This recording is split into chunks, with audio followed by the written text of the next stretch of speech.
sun and ash and snow. Maps are burned, but we don't slow. We fight for tales untold. Bound forevermore. Boots hit the ground like war. Shields clash, we beg for more. Hearts like thunder, breath like flame. Call our names, ignite the lore. We're bound forevermore. We're bound forever. No crown, no guide, no peace. Just storm winds off the east. Dragons sleep beneath our feet.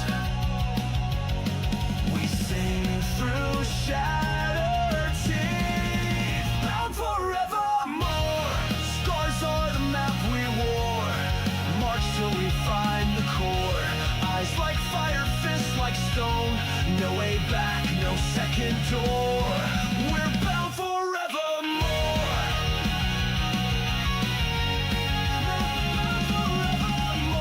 One step, all in.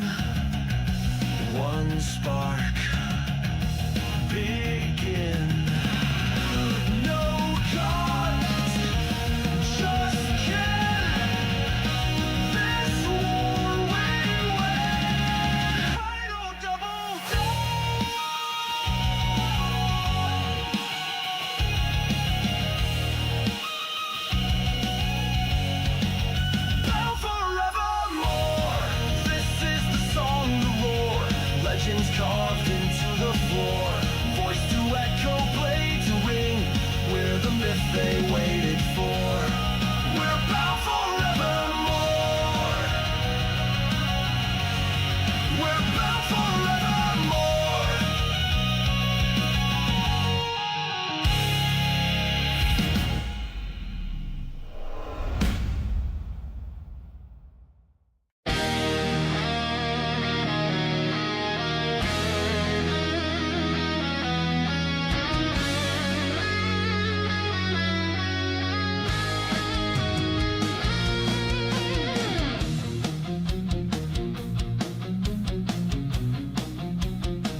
locked up for a reason.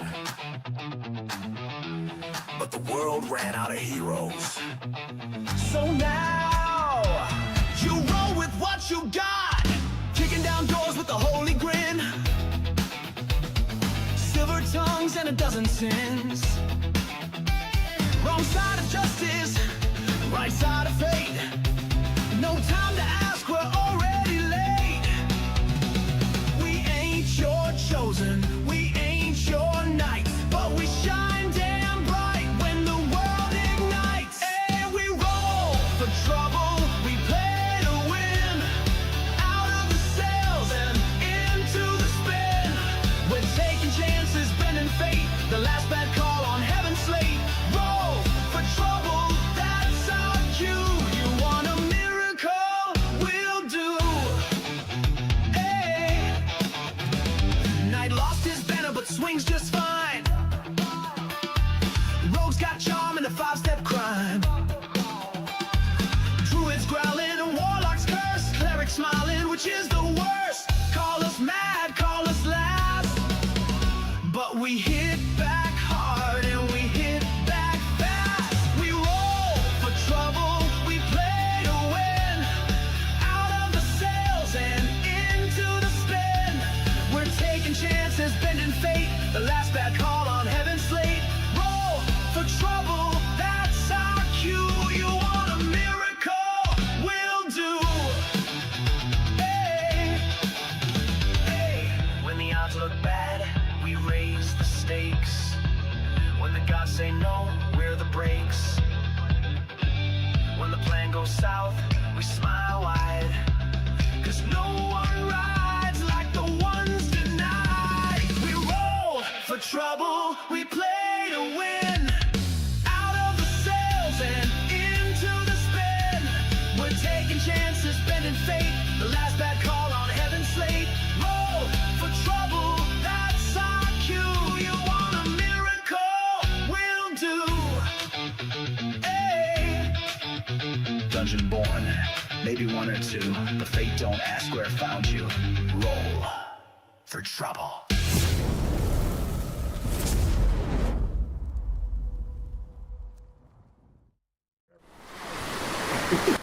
5 and 3, 2. Nah, okay, we're We're live. all right, everybody. I'm still wearing the cowboy hat. We're gonna go in the combat screen right now because Jeremy's on his way. Look at Chad. My face got sucked together. I love it. Okay, man, it's way better because you're just in the abyssal plane somehow, and you're just like. It's like when you're trying, you're in the changing room, like trying on clothes, and you're in the mirrors meet in the corner of the room. Yeah, you can't ever get I told you it's a half a face on each screen, and it's sort of there. Love it. Yeah, that's rough. That's rough. You get to start out with Sucked in the universe's butthole. Yeah. You get one inspiration for having to deal with that. Okay, so at some point you get a reroll. So we're gonna hold this map until Jeremy gets here, and then we'll put up a fancy map. I hope everybody cares. So yeah, welcome back. I'm gonna keep wearing this cowboy hat today. I got my Texas driver's license. I'm one step closer to being a full Texas resident, and I'm pretty freaking psyched about it. So I'm just gonna wear this out until it exhausts me. But that being said, welcome back. We got the whole crew here. Jeremy's on his way, just screeching tires up in Deer Sweet, Canada. We've got our 988 charity up and running. It's a mental health and suicide awareness or awareness for both campaign for anonymous calls or texts for specialized counselors, basically anything you're going through. My push is if you don't have the squanch to pay the charity, charity comes from the heart. You can take the time while you're driving home tonight, tomorrow, the next day to pick 30 minutes in to talk to a friend. Just kind of check in on them. And you'll save lives. You keep that thing consistently, that type of behavior. So otherwise, the other thing I say is if you're having a rough time, you can dial this number while you're feeling blue. You don't have to be black and blue, right? Like, so you can call, do it preventative as well.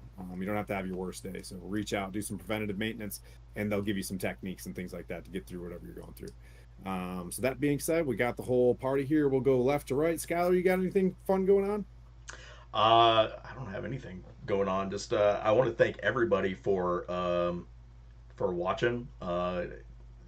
We've seen a huge increase in viewership just since the beginning of this season. So thanks for everybody for sticking it out and waiting for us for this new season. And I hope you guys are enjoying it. It's also our streamversary, so happy 3 years to us. That this is I can't believe we've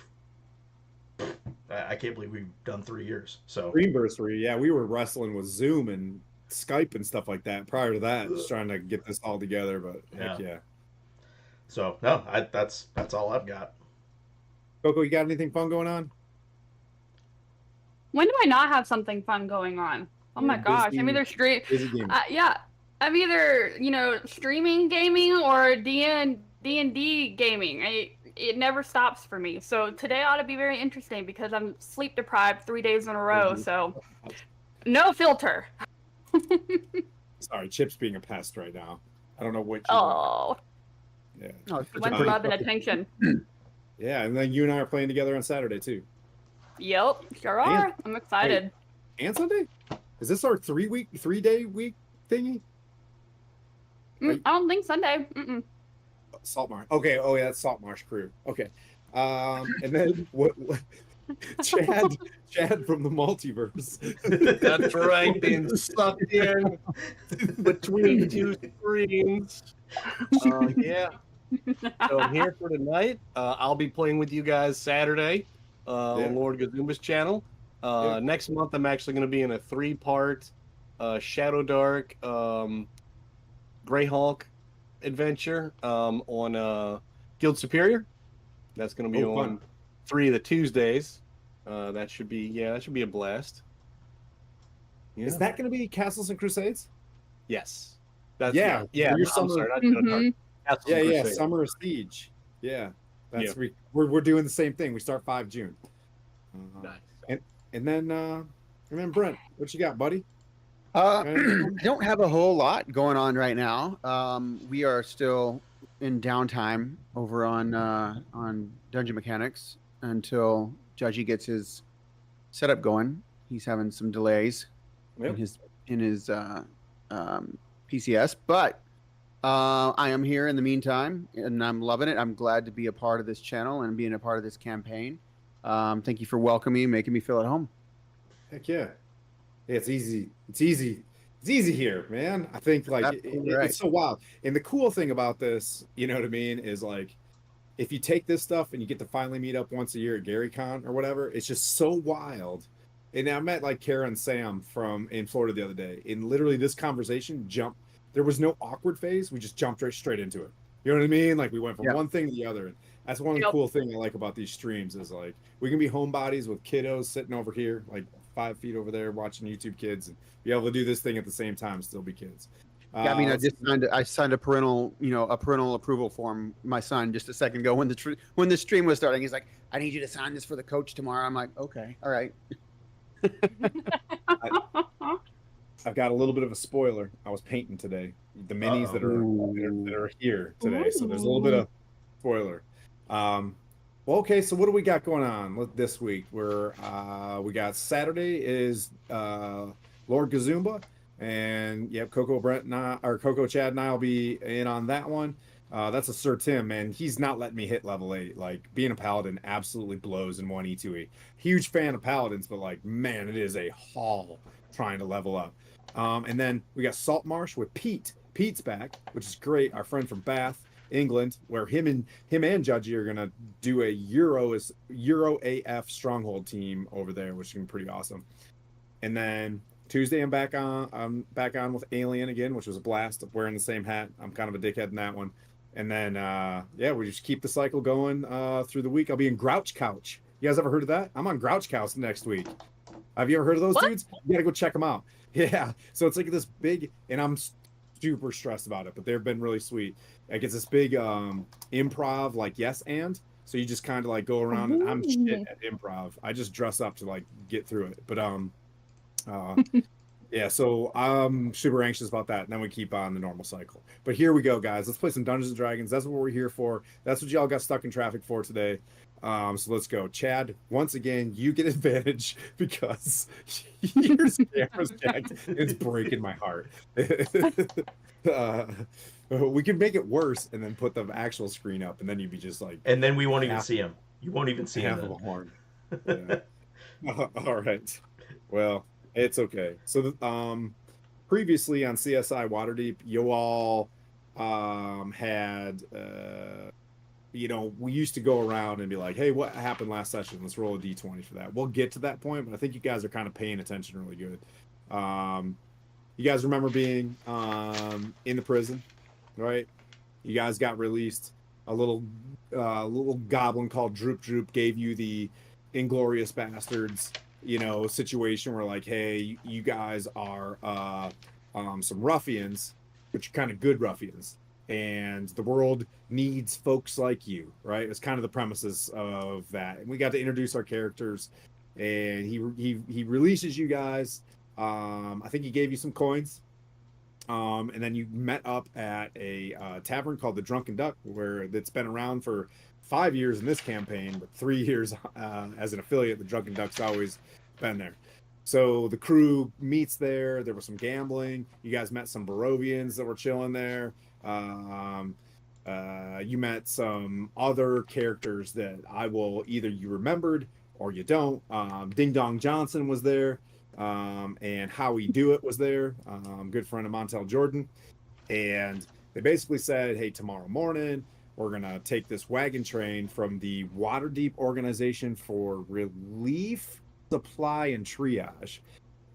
They're like a aid society to help get supplies up north Oh, baby. My. Yeah, here he is. You want to set up cameras, and I'll just talk As soon as through he this pops in, there we go. There he is. There he is. Hey, handsome face. Sorry, everybody. Nope, it's all good. Okay. Now we just started. I just started the background. Oh man, that looks so good, Skylar.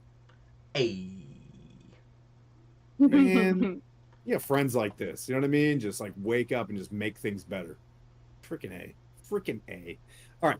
So you guys, all but one of you is pretty sober right now.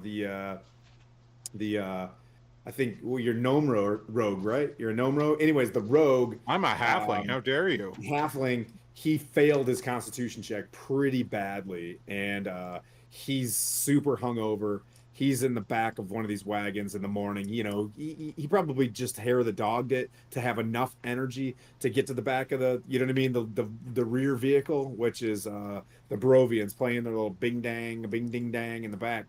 I'll say, there was a bit of a country breakfast in the morning where they were making coffee and stuff, and you guys met Sir Pete, who is, for all intents and purposes, some goodly knight that is leading you guys throughout. Like, he's the head of the security, he's the head of the wagon train with how we do it, right?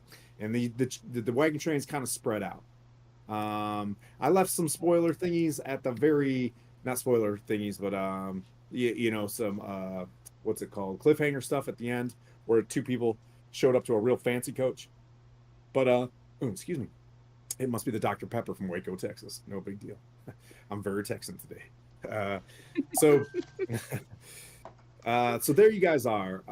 The wagon train, they start, you hear like the wheels kind of struggling against the pea gravel, and then the horses kind of stomping in the gravel, and then the wagons start pulling, right? You hear like, get on little dip, get on little dip, and then Ding Dong Johnson, he's got his pots and pans on the back of, he's got a really loud chuck wagon up front. And I'll tell who everybody's riding with here. Cervantes, you were up front. You selected a horse to ride kind of off to the right of Dude, or Sir Pete, right? So he goes by Dude. So dude's up there. He turns his horse. The sun's rises in the east, sets in the west. Is coming up, coming up off your guys' right, and you can see his chainmail kind of glistening. He's got just one of those classic helms with just like a little nose piece kind of situation here, and white robes, or a white tabard.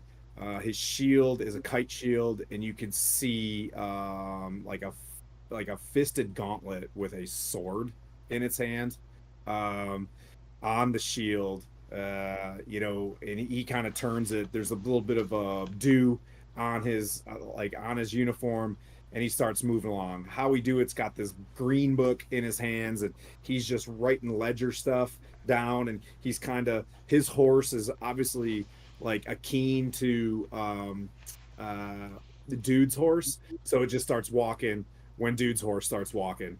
And then was it Tabby Yeah. just starts moving too. So obviously these horses have been together on this wagon train for a while, Cervantes. So I you're imagine up front. Tabby. So Tabby is a gray mare, so she's old, but gray mare. she's a Pasifino. So Yeah, she's got she those ain't fast. what- She's got those fast feet. You seen those horses that they just their feet move really fast, so it looks like the Like horse just Lippens on goes. her stallions? What's that? Like No, Lippens not- on her stallions? Not the high stepping, but like the really fast ones. Okay. So Okay. it looks like a really good military unit where their heads just stay even. So okay.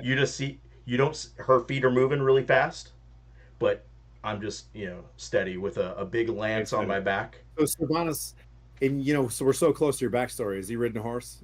Oh yeah, Does he ride he's horses? He's a Okay. cavalier. Yeah, so he's you know what I mean? Like, okay, all right, he's got it. Yeah, so you're there, and well, this is how we'll kind of do this, because you're up front, right behind you. If you sat up on your horse and look behind, you'll see a lady in kind of like acolyte clothing. She's got beautiful brown hair, and she's got a black book in her hand, and like the acolyte rope that's around her waist, and she's got the reins of a horse, and it looks like there's a whole bunch of gear in the back, and that's who's directly behind you. And off to the right of that is Brody. You see Brody out on a horse, off to the side of that lady. And if you want to roll for insights, remember it was a rough night last night. But what is your character doing for basically? What's your agenda for the beginning of this ride? Is there anything you want to do, or you just want to? Well, are you talking to me or Brody? I'm talking to Cervantes, and then I'm going to go to Brody next. All right. I mean, since this is the first time meeting Tabby, just getting my feet underneath her, and prior to saddling or prior to getting on, I'd purchased a whole bunch of turnips. I would walk up to her and give her a nice fresh turnip to gain favor with the horse, and I would probably say something to the dude like, "It's a pleasure to meet you, sir. Hope I can live up to the order of the gauntlet, and to your Timothy, praise all." And he's like that's, and he reaches over with like dew on his mitt that's like a leather, like leather armor, his mitt, you know what I mean? Like, think of those Mickey Mouse gloves that you fast rope on. Like, he just he shakes your hands, and he's like, all right, like, you've been this far north, you ever hit the frontier before? I grew up. I spent some time in Luskin, when I was a young kid, and I've been up and down the coast a few times, but it's been a while.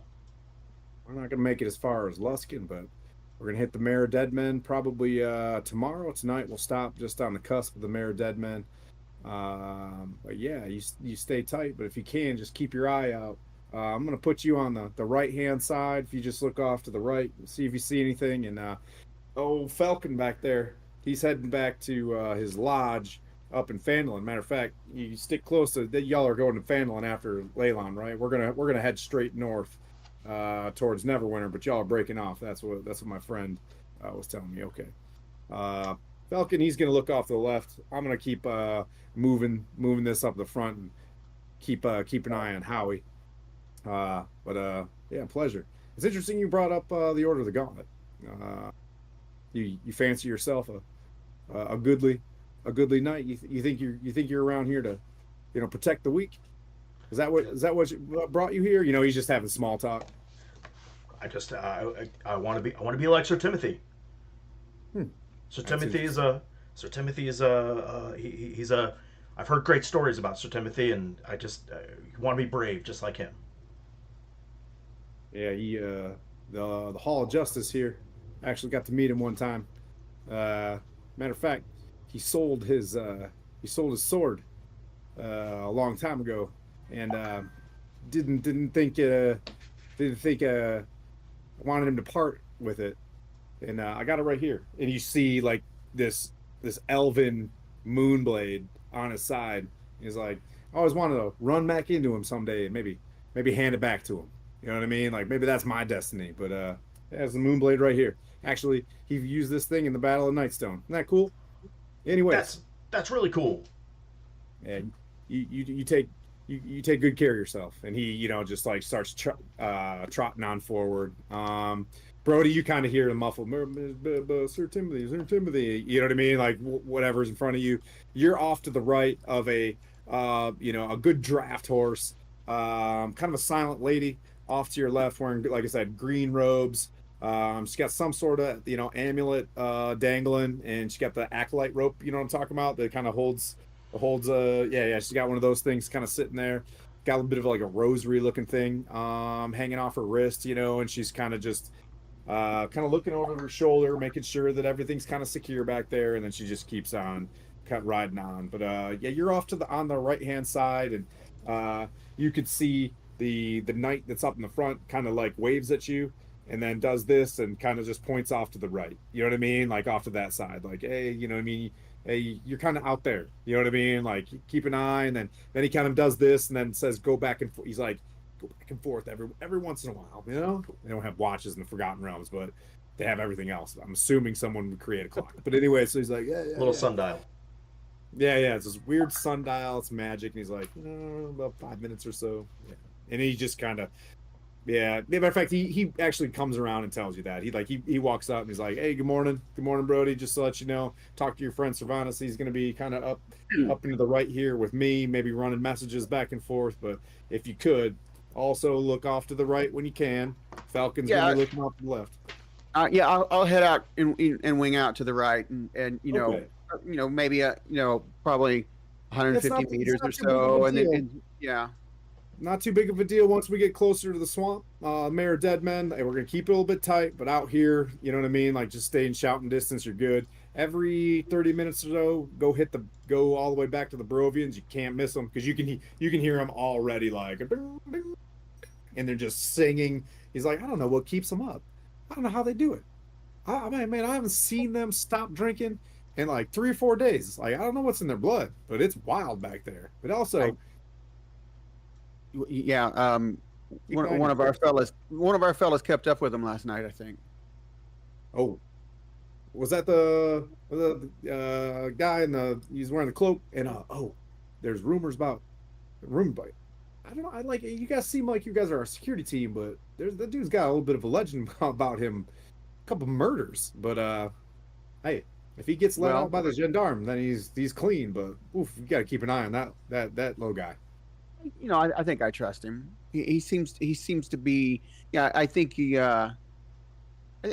whatever he did, it was probably for good reason. Murder to one person, self-defense to the other. You know what I mean? Like, so yeah. All right. Well, I'm gonna keep heading down, give some guidance to some folks. But if you could just keep going back and forth and back and forth, if your horse gets tired, just swap out with old Cervantes, take a break. You can always tie her off on Lady Gary. And he points at the lady and he's like, Miss Lady Gariel over here.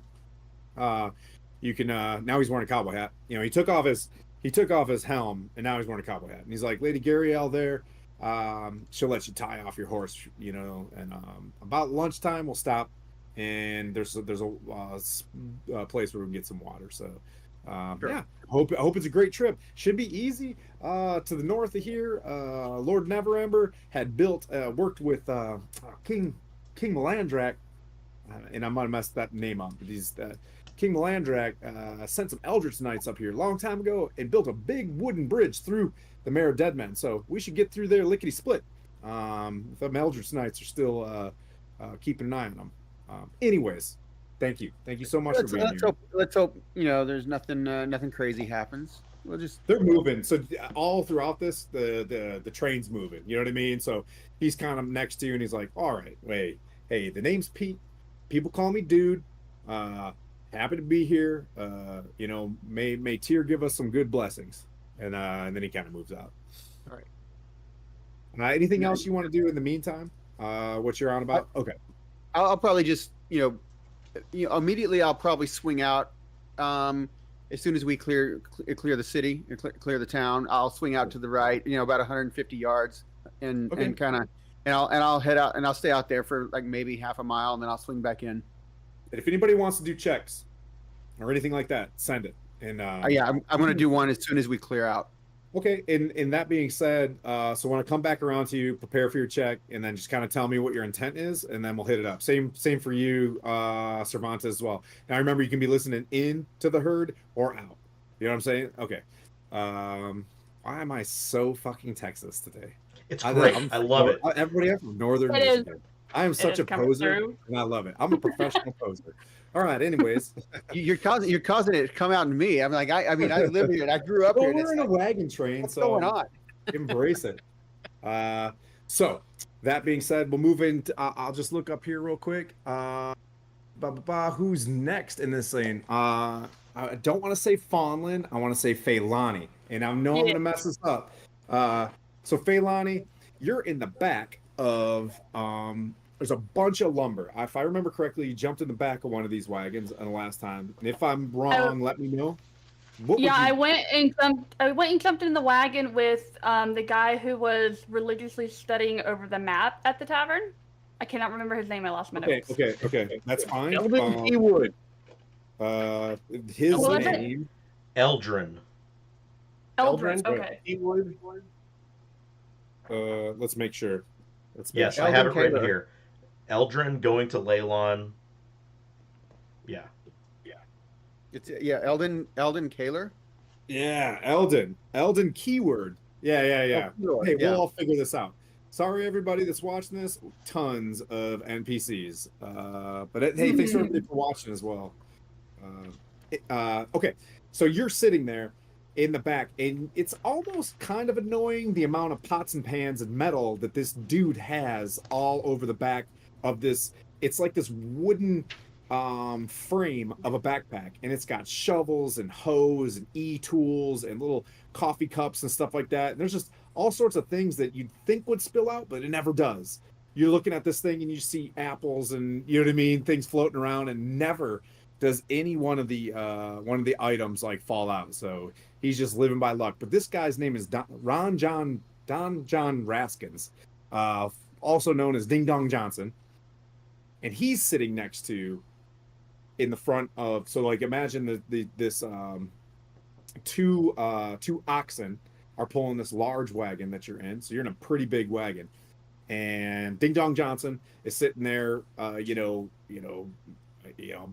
and gravy, and he's got a straw hat with a piece of Timothy hanging out of his mouth, and Eldon looking like a very academic, way out of his place. He's got this handkerchief, very nice. He's got a cool, perfect blue vest with a frilly looking undershirt, and he's just got all these doctor bags around him with all sorts of like maps and shit like that in there, and none of these maps have anything to do with the world that you've seen before, right? Like, and he's studying them, and he's like, legit, he's looking around, and he's like, oh, okay, and he's got a weird compass that's like flowing around like Captain Jack Sparrow, and it's not fucking going anywhere. You know what I mean? So passive perception, he's intently and he's writing stuff down like, oh yeah. Otherwise, you have a bunch of lumber in the back of this thing, and you can do your own checks or whatever, but it's predominantly like fresh lumber and a bunch of wheat in the back of this thing. Okay. Is he studying a map right now? Yeah, he is. Okay. Can I make, I guess, like a perception check to see if it's the surrounding area that we're traveling? Sure. Yep. Go ahead and make a perception check. Okay. Okay. And That also, is if you're better at investigating or you're better at perception, because this is our second show, do the thing that makes that Phandalin would do. If you had a high charisma, you might be like, "Hey, what's that map of?" You know what I'm saying? And use your charisma. So do what works best for you. Yeah, no, perception is way higher than investigation for me. So, Okay. but I got a 13. Okay. I think someone spied. Who spied on his map last time? It was if you could me. help me. You did, It was me. and you noticed that it was attached to the Feywild. So that when you're looking at it, like that. There's pictures of like plants and faunas and stuff like that make no goddamn sense. Like, Okay. you know what I mean? Like a bush that's kind of like talking and hopping. And then every once in a while you look at this map and you'll see something. And what he's definitely like looking over, he's trying to like scribble towards, like he's just hovering around a tree. You know what I mean? Like, and he's just like, no, that's got to be here somewhere. So I look at him and I was like, I think you need to take a break from that map. It seems to be, frustrating you a little bit. Do you happen to have a map of, where we're traveling? From where we are now to where we're going? Yeah, I couldn't help you with this world at all. My interests, and this brings me joy. And he's just like, and I don't mean to be rude. I don't mean to be rude. And he's got like these glasses, and he takes them off and he wipes them. But I'm really excited about this. I feel like I'm going in the right direction. Okay. Well, no, that's okay. I just wanted to get a sense of, the road that we're traveling. And just to. Yeah. As soon as you say that, they're like, oh, well, ding dong, hello. Well, I gotta tell you, we're on the high road. This used to be a 2-track, no less than about 40, and oh man, about 20, 30. About years ago, this used to be just a 2-track, and only me and Jeffrey and a few other folks worked for this mine up in the thing called Wave Echo Cave. Yeah, this is the high road. We're going to Neverwinter. Now, Okay, over there, that's the sea. That's the Sword Coast, and over there, those are the Sword Mountains. And you see like a pretty decent mountain pass that looks like, I guess. Well, they're not necessarily like the Rockies, they're like the white or green mountains from like Vermont. I don't know if you've seen those things. They're not awe-inspiring mountains, you know what I mean? But they are, you know what I mean? You'll sweat trying to get to the top. Okay. So I look over him and I ask him, have you ever known, these roads to be dangerous at all? Oh man, you never catch me going through this mare of dead men alone. No less. Well, about 10 wagons, you'd have to come up here with the army. No, ma'am. Oh, well, that is a little, not a little, just- it's a lot reassuring. But just, I'm thinking to myself at this point, just to be a little bit sure, I want to cast Druidcraft, do weather sensor, just Okay. to, for the next 24 hours, know what the weather in our location is going to be like. Well done. Go for it. And okay, so that's all it does is just let you know what the weather's gonna be like. How far? So it's kind of like it's our location for the next 24 hours. So where we're moving, it's basically going to be showing the next 24 hours, like in the future, what the weather is going to be like. Okay. And it said the effect might manifest like a golden orb for clear skies, a cloud for rain, falling snowflakes for snow, and so on. Yeah. So it's 90. It's super hot right now. Okay. You do this, and there's like snowflakes. Oh, so after I see that, I look at Ding Dong Johnson, and I asked him, "Is there supposed to be snow anytime soon?" There hasn't been snow this far south in quite some time. You know, a little snow hits now, maybe Helms Hold, something like that up in the Neverwinter Woods, but no, not this high. Matter of fact, I'm about ready to go to a logging camp in Neverwinter Woods, but not in this time of year, ma'am. No snow. Well, it's okay. And he's got like this handkerchief, and inside of it are like 3 muffins. And he hands one to Keyword, and he reaches back and he's like, "Don't worry, Mrs. made these this morning. I'll be back in town in about another 30 days or so. You can have one, and it's okay. Sometimes your magic doesn't show right. You know what I mean? It happens. It happens. I can't do Gus If there's Chicken. if there's anything I can trust in this world, it's my magic, because that's all I have right now. You keep your muffin. You probably need it for strength. Thank you very much for your kindness. I appreciate it. But this is a little bit concerning for me when you said that snow doesn't usually come this far down south. So Absolutely not. I trust my magic. I mean, but not this time of year. Absolutely not this time of year. I mean, there's been some good, June, July snow. Well, up north, sometimes it gets kind of cool, but not this far south. No, ma'am. Well, I believe in what I saw. I feel like I feel like I need to tell the leader of this party that we're looking at some very strange weather up ahead in the next 24 hours or so. Right. Okay. Hey, well, we got a really good donation for 988 by Bruntgall, and what we'll do is everybody's got an advantage up their sleeve right now, and so Chad, you still got 2. So, you know what I mean? Do your investigation. Raskill did donate or did cure 50 biddies earlier in the stream. I didn't know what you wanted to do with that, or today. Yeah, today. Yeah.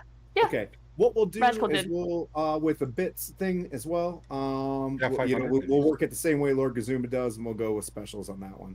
You know what I mean? Like, and regulars are you can add the point beforehand. The specials you can add a point before or after. Does that make sense? Yeah. Or after the roll, so like a 1 can become a 2.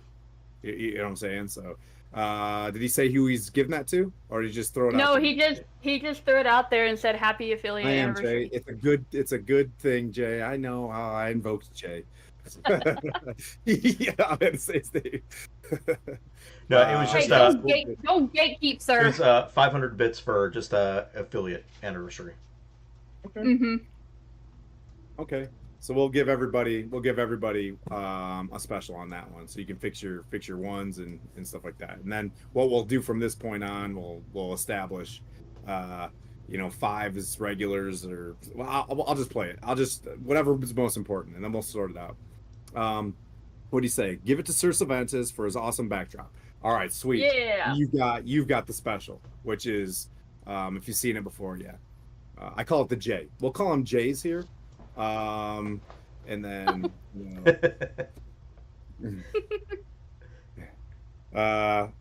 okay, so anything else you want to do for the next until lunchtime, we'll say. You do something and then you're gonna move out until about lunchtime.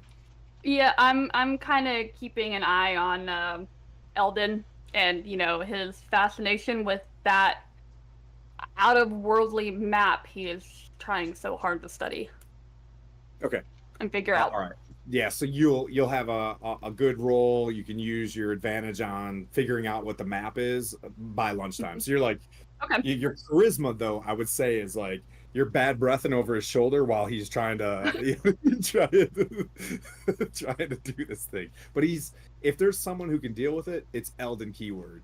You know what I mean? Like he's super, almost alarmingly nice. You know what I mean? He's a super nice guy. So next in the stack, we're gonna go back to about 2 more carriages later. We've got Silith, who is sitting next to. Oh, you're next to Jamna Gleamsilver and her cohort. Oh, what was his name? We got Ven and Halia. Was it Vin? Ven and Halia. Halia. All right, so we got so Vin. It's just Jamna and Vin's off to his right, kind of off to her right, doing the same thing on the horse, kind of pulling security and stuff like that. But you can hear, you know, dude comes up to him, and he's just kind of like, and he just only points at the wagon that they're in. He's like, "No, I'm not part of your security. I'm a part of the wagon train, and we're going to Phandalin." And dude's just like, "Oh, yeah, my bad." And you hear him kind of walking by, and he turns around. You see dude, and he takes a wide berth around this ornate carriage that's right in front of you. To the left of the carriage is like a dude in like pretty sweet armor. But you're next to Jamna.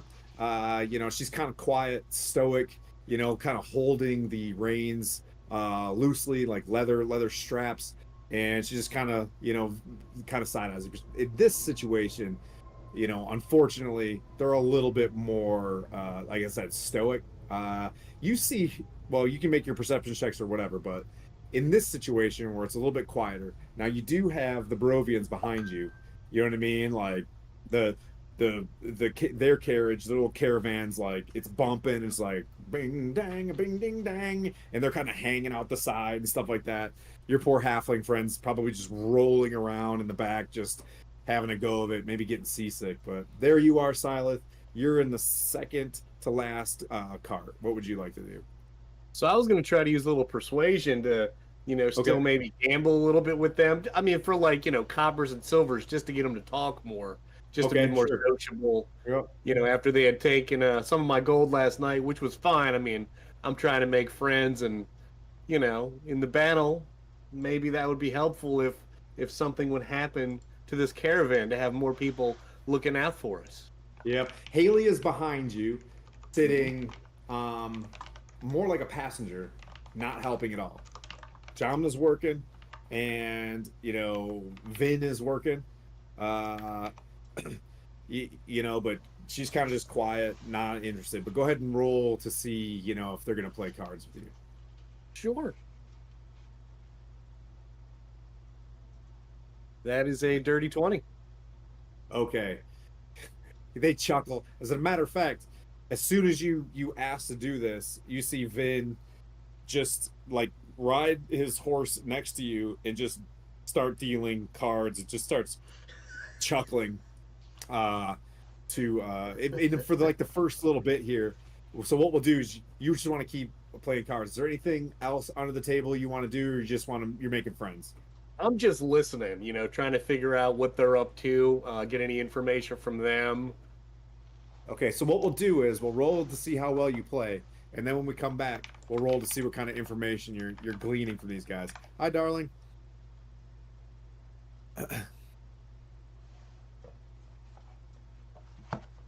What did I do? Like performance? I think that's what I did last week for the cards.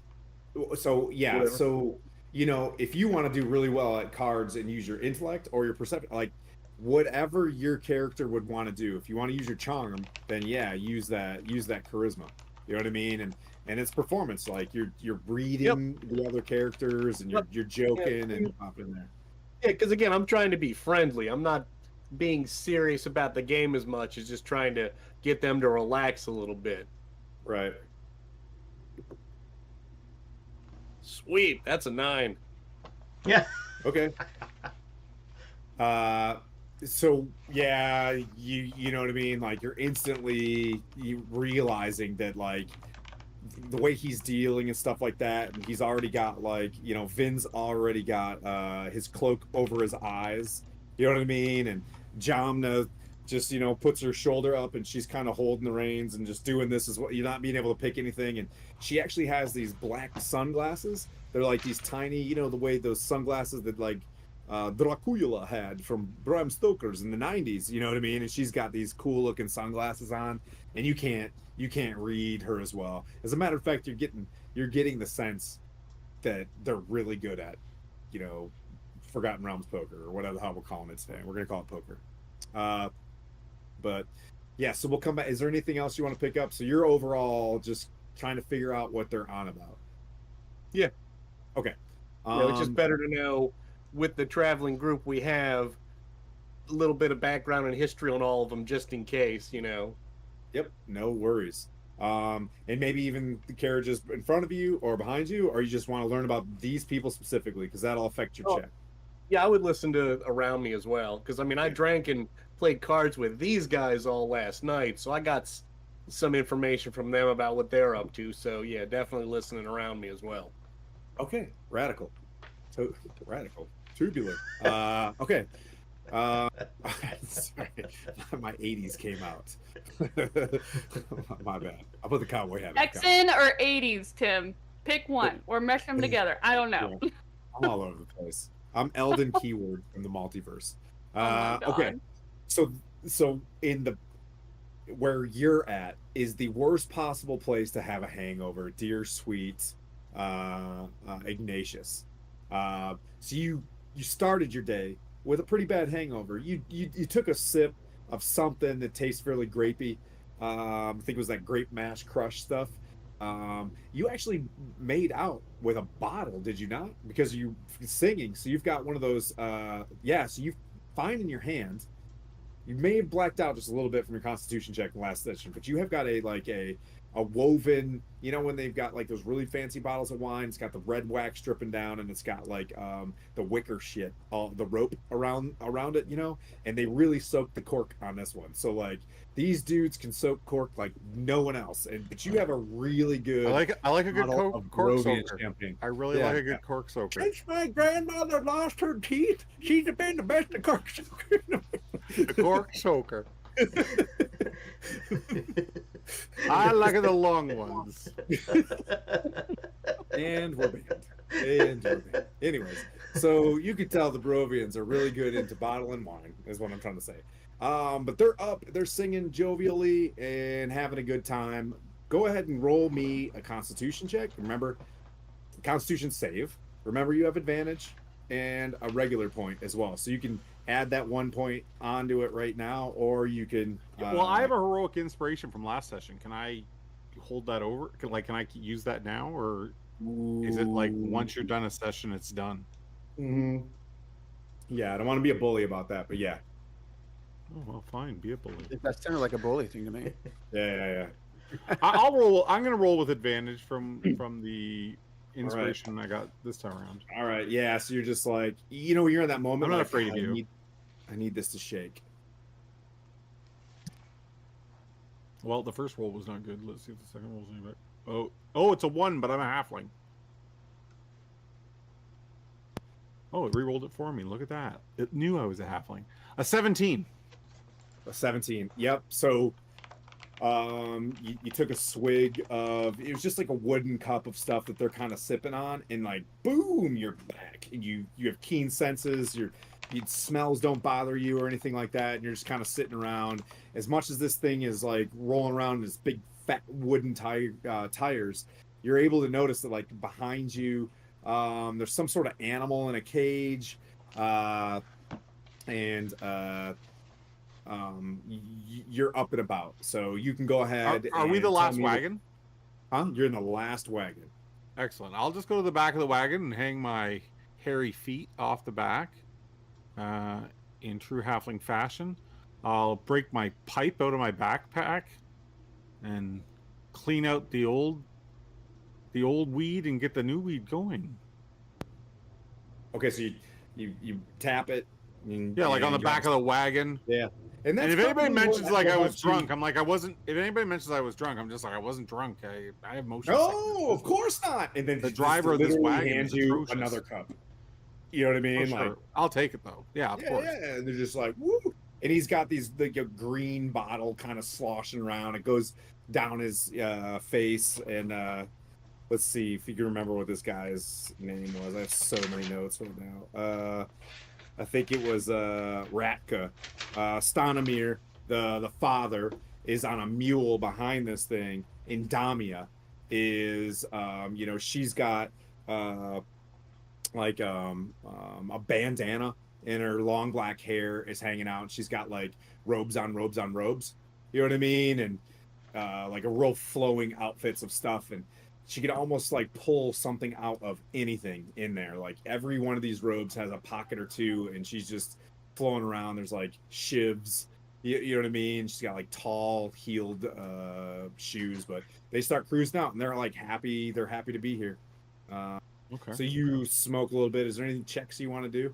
I try to blow rings, but I'm horrible at it. Nothing like really happens in that regard. I've heard halflings are able to do that, but I've never been able to accomplish it myself. Stanimir reaches over with his pipe and just kind of, you know what I mean, like lights his as well. I guess you can't light a pipe off a pipe. What the hell am I doing? But anyway, so like yeah, he just sits there and he's just like, so what brings you to the north? I can't rightly remember, but last night you sang like the songbirds of our generation. Let me tell you, it's all bullshit. Really? I don't belong on the road. I don't belong on the road. Oh. The insects. The rain. Wandering. Yeah. You're a city man. I suppose so. I know I'm not this kind of a man. He's sitting backwards looking and he's just like, I like this. I like looking away and seeing another distant city fall away. A new adventure over our shoulder. I'm not trying to think about it too much, but our fortunes lie with our family. We keep it here, and this is our home. This wagon. On the wheels? Oh, the wheels can be turned into tables. And he's like, and he points up the layers of the stuff. Oh, our tents are above us as part of the canvas of this wagon, and this is my kitty. And he opens up and there's a full-grown like tiger inside of this wagon like that. It's a pretty decent. Yeah, I almost fall off the wagon. Like, what the heck is that? And he drops it. You know what I mean? He's like, oh, it is okay. Very. You can't just show people your cat like that. I think I know what you're saying, and that is maybe why you're such a witty singer. It was a great song. I'm not very big. That thing could eat me. Maybe. I know quite a few songs. It is. Do you? Well, maybe you could regale us with more Ratka. I'm like, no, not right now, not right now. The head and everything. I'm just recovering. Yeah. It was okay. I'm gonna enjoy my pipe, and hopefully not get eaten by your tiger. He busts out. Where did you like get that? Manling. Where did what? Where did you get that? Where did we get to this cat? It's always been with us. It's not a cat. It's a tiger. It's a full-blown tiger. Yes, we're not sure. Somebody ventured within our midst long ago and left it, and it's been with us. In our midst, I said midst. In our midst, right, Ratka? You had me worried there. No. I've heard rumors. Wow. Oh, it's been long, Han. The sun has come up in Barovia, has it not? I don't think that I've never heard of Barovia, so I won't metagame. You might not have heard of it, but the two parties ago went in, you know what I mean? And Barovia disappears, you know what I mean? Like in a place, and then, well. Do you know anything about this Mere of Dead Men? Because that doesn't sound like a place we need to go. That is very interesting because that is where we want to go. It is fun. Why do you want to go there? It has got a very nice road in it now. It used to be all haunted. The pirates were there. Skullport was this ancient place. There are great castles there. It used to be run by paladins called Thornhole, and then the Zentarum took it. As a matter of fact, today, thank you, Skylar. Today is Victory Day of when the Knights of Thornhole and the Zentarums and the Zentil Keep was taken. As a matter of fact, there may be some Zentarum in this wagon train. So keep an eye. Aren't they bad? Bad news. They're very I mean, people such as myself frequent the Zentarum regularly. But they are bad, right? A cat like this. Yeah, not everybody will sell a tiger from Jolt. Threshold? It's an island. It's not the campaign we're in right now, but it's way over. Yeah. As he looks at you like. Back to my original point. It's not safe to be in the mirror, though, right? Well, of course not. But that's why we have you, right? As a matter of fact, aren't you supposed to be protecting us?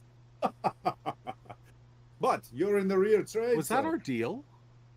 Oh, for sure. I think you were just supposed to give me a ride. No, I think also the security, but I think we've got it well on hand. I don't think so. I think you're supposed to give me a ride. That was the deal. I'm just passenger, but I'm just a passenger too. Live your best life, friend. Fair. You know what I mean? He takes a haul off and like a little. He squeezes. Is there anything you want to pick up or do during this time? I am just looking at the life I had just being trailed away behind me. Utter loss and like worry of the future ahead. I don't look ahead on the wagon train. I just keep watching behind and thinking of everything that I've effing lost. But also happy I'm not in the prison. But also everything I've lost. But you're not in rock bottom anymore. You know what I mean? And like, I'm maybe rubbing my hand if my hand still hurts. So, you know, where the rose is. oh. Ooh. You have the rose? Well, it's sort of marked on my skin now. Right. So I just, Right. you know, ponder that. I'm thinking. And that's a dangerous thing for Ignatius to do.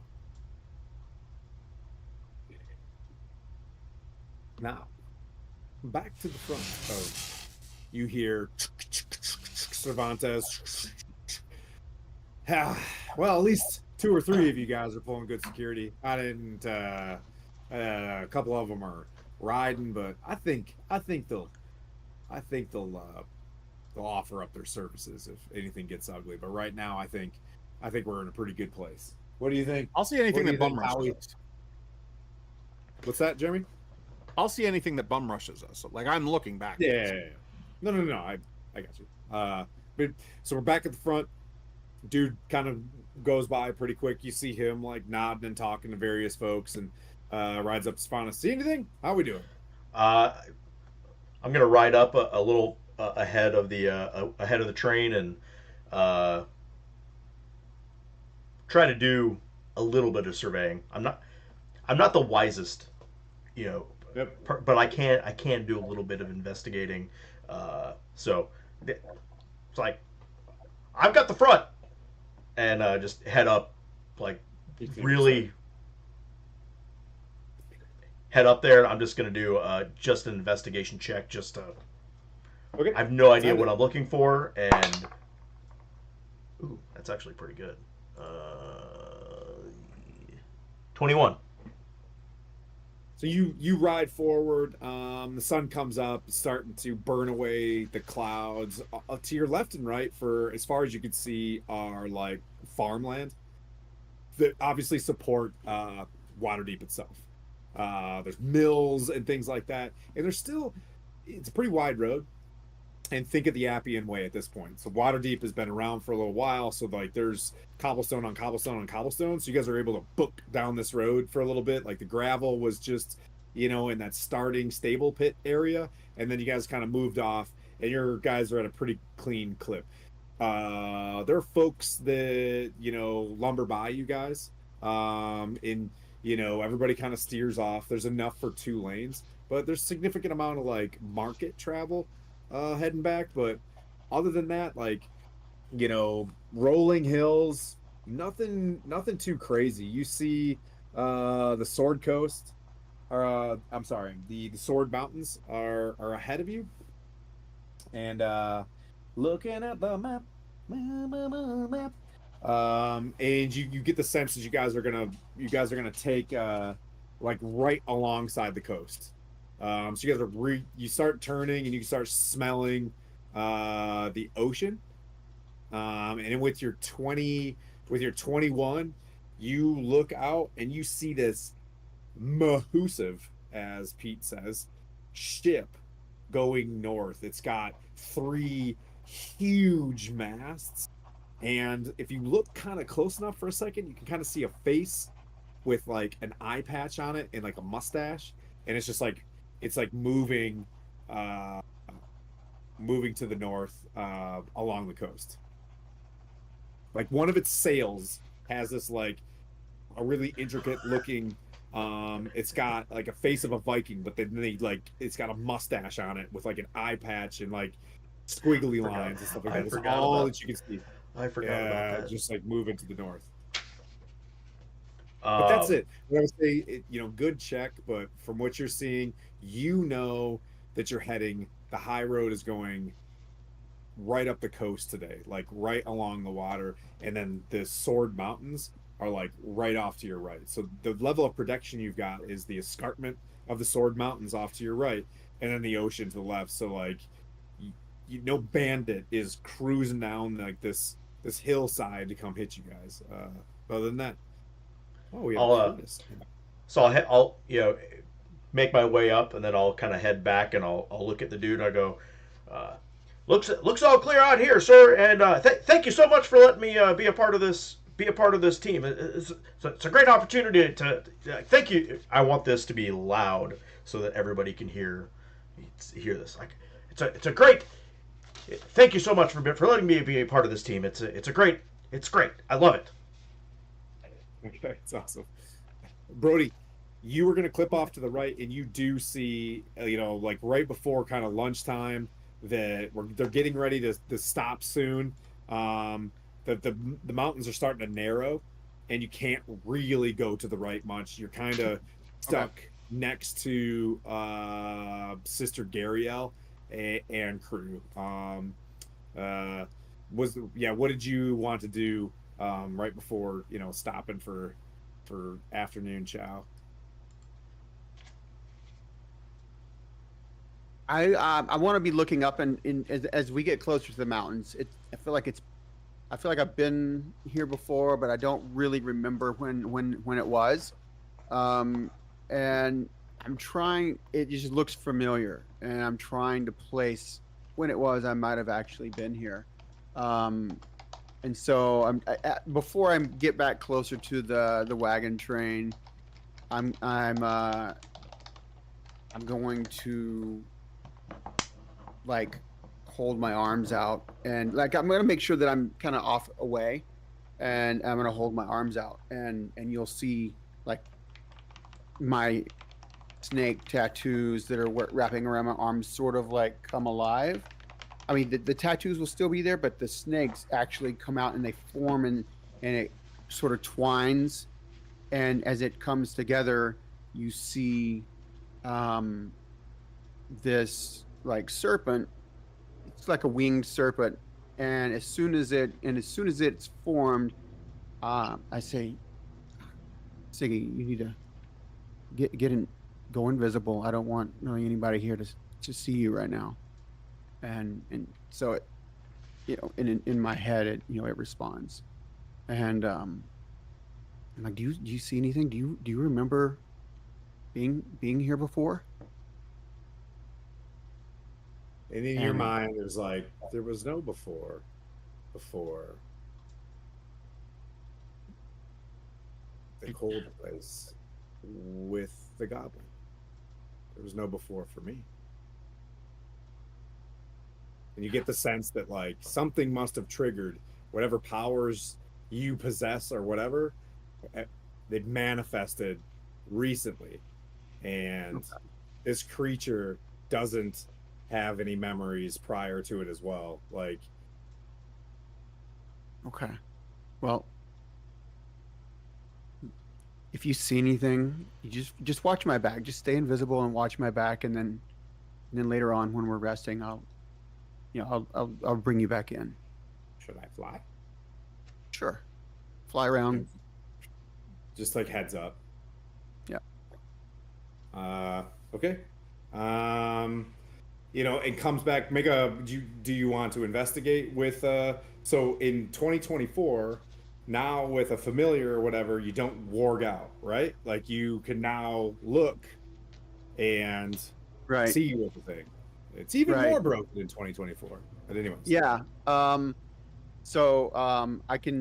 look through, like, as he's flying, he's got a faster flying speed than I can walk, Okay.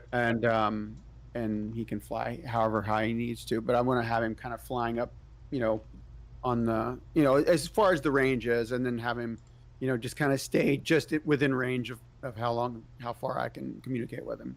Okay, make a perception check. Make a perception check. Okay. 16. Okay. Should I use his stats or mine? That was my stat. You're gonna use his stats. Okay, so 14. Okay. Fine. All right. It's actually level 1. It's a fantastic roll. Like if you go through any of the modules, like a 12, you find the dread helm. You know what I mean? Like, yeah, like it's ridiculous. But anyways, yeah.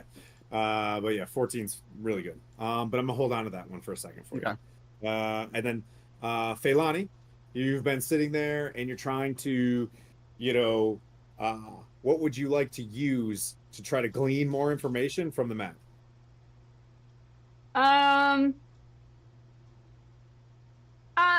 I'll do another investigation check.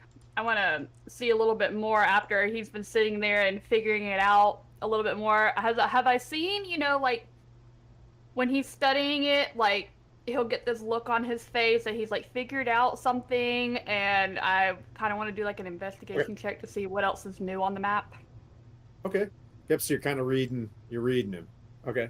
Yeah. Mm-hmm. What that would be an investigation check, right? Yeah. I mean, I think investigation, you're Sherlock Holmes. If you're, your wisdom, you're Indiana Jones. You know what I mean? So like either way, you're either using your experience or you're using your, your intellect, I guess, to figure it out. But okay. Yeah, go ahead and roll investigation if that's what you prefer. Okay. That is a 21. Okay. So once again, he keeps moving map to map to map on these, which seem to be pretty magical maps. And he keeps looking for places where there's a tree. And he's like, he'll write, and he's trying to compare all maps to a tree, right? And you know what I mean? Like, and it looks kind of the same. And in one case where he's in the Forgotten Realms, you see this cathedral, and there's a rose bush, right? And like there's this row of like flowers, and somewhere he's like, you just hear him be like, it should be there. It should be there. And then he just kind of moves on. Okay. So he hasn't really made any progress since we've been traveling. No. What I would also pick up in your 21 is like he's way off. I mean, he's not way off. What he is on about is like a life's quest. It's not something that he would figure out today. You know what I'm saying? Okay. Like, right. But what you're gleaning from it is like that it's like a gate. You know what I'm saying? Like he's looking for a gate or something like that. Gotcha. Okay. And you could ask him straight up. He doesn't seem like he's very secretive. I mean, he's talking to Ding Dong Johnson about it, and Ding Dong Johnson doesn't seem to give a shit. He's like, well, I mean, unless I can get some platinum out of that rock or that tree, like, I don't think, silver, Yukon Cornelius. Okay, so I will ask him point blank. So, I'll look at him and ask him, so, what is the end goal of you figuring out this map of yours? It's my life's journey to maybe, find a way to another realm what has just happened.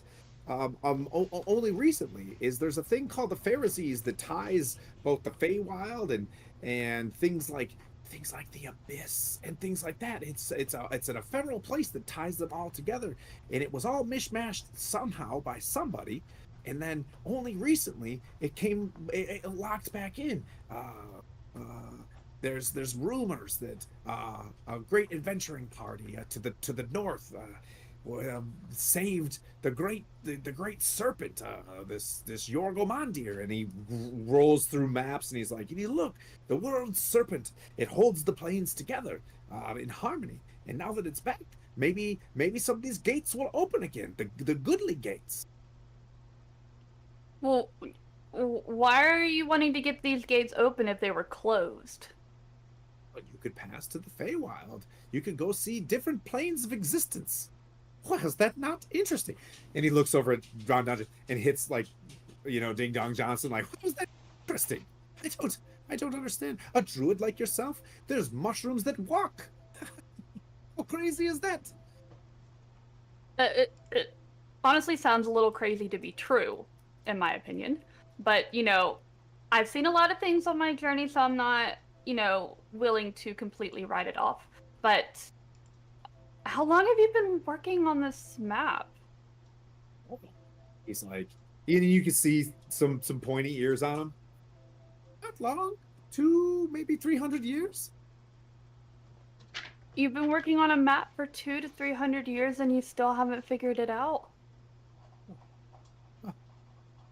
No, it's very difficult. Some great scholars in Candlekeep, we try our best to find these locations, and it's good to know where the locations are. Maybe nefarious creatures come out of them, or maybe folks go in. But it's important if these places exist that we don't stay naive about them.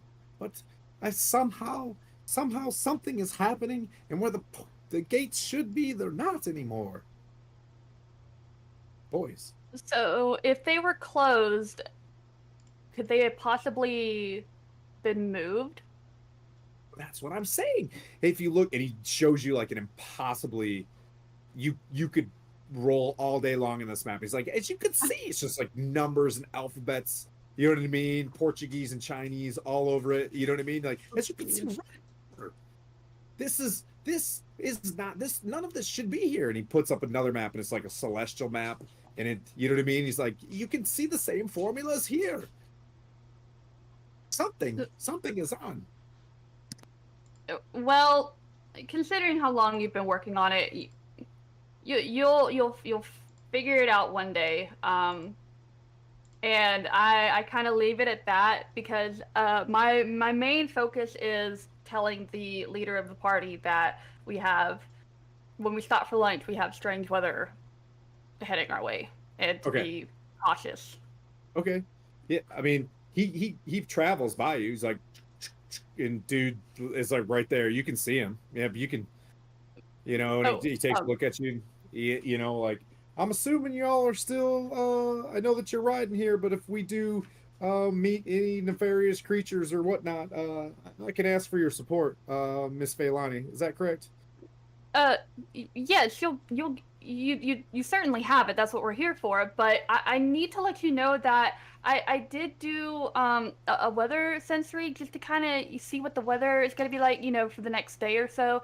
And we have snow heading our way. I was told that you normally don't have snow this far south, so I'm not sure if that is, natural or is some kind of, weird, spells going on. I'm not sure. So if you're gonna be up front, I wanted to give you a heads up. Well, that's mighty kind of you. And matter of fact, that's quite brilliant that you're going to check the weather. But to say that there is snow, and you see him, he puts out a hand. If you don't mind, and he clutches a like what appears to be a holy symbol. And he's like, if you don't mind, just for one more second and tell me what you said about your sensory. What did you see?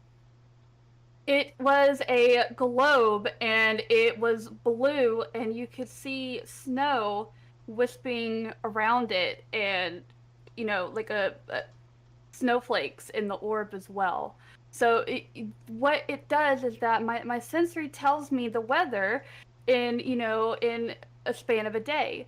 So it could either be in a couple of hours or it could be later in the evening. It doesn't tell me when. It just tells me, you know, in a certain time span. He just looks at you, and you just hear him kind of whisper something. Huh.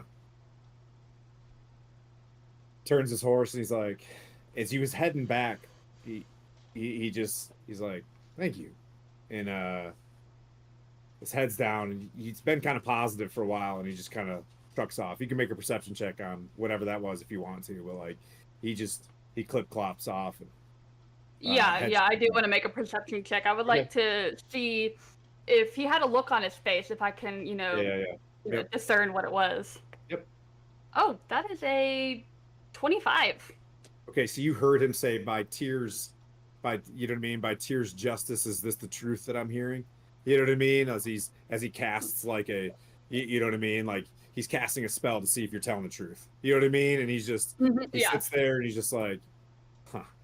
And you get the sense that is not right. You know what I mean? And he just took you very serious and just like started going off. And you see Howie walking up, and you see his hand come up to Howie, and he just, you know what I mean? He kind of sits there. Okay. Interesting. So as I lean back in, I'll kind of say out loud, but really to myself, not realizing I said it out loud for Eldrin and then Ding Dong Johnson to hear, and I say, well, that's not very comforting that he looks a little perturbed about what I just said. You rolled pretty high in these maps, and about several of the maps he even has in his hands are snowy. Eldon doesn't give a shit. And Ding Dong Johnson, you know what I mean? Like he's just drinking coffee and kind of hanging out, and he's like, "What snow it is? I was around when Mount Hot now popped up in Neverwinter. It was about 30 below, then it became about 90,000 in one day. Ooh, the weather around here is a wild." Yeah. I look at him and I say, are we even prepared to snow, whether it's natural or unnatural? What do you know what I mean? And Eldon just stops and he's like, what do you mean by that? Are we packed for snow? Are we traveling, if we do come across colder weather, are the horses going to be okay? Are our food supplies going to be okay? Were we even expecting snow? Well, that's a really good question, and I'm assuming they just point to Howie, who's in charge of this place, but there's a lot of relief supplies here. I think they're a group of people that are bringing aid and stuff. I'm hoping there's blankets, and I'll tell you, the Barovians have a lot of tents back there. If we want to endure that music again. It was very hard to study. Now, it was very good music, but I couldn't study for a lit class night. But, if you mind, I gotta get back to it. Okay, you get back to your map. And I will, become quiet, just going through everything that basically just went through in the last couple of minutes or so. What I'll say is it's still really hot, and there is not a cloud in the sky. Right. Okay. Yeah. Okay. Silith, you are back there. Oh, you were okay. So give me your perception check. Okay. And I'm gonna do. Yeah, you're kind of just listening in and around you, picking stuff up while you're playing cards. That's right.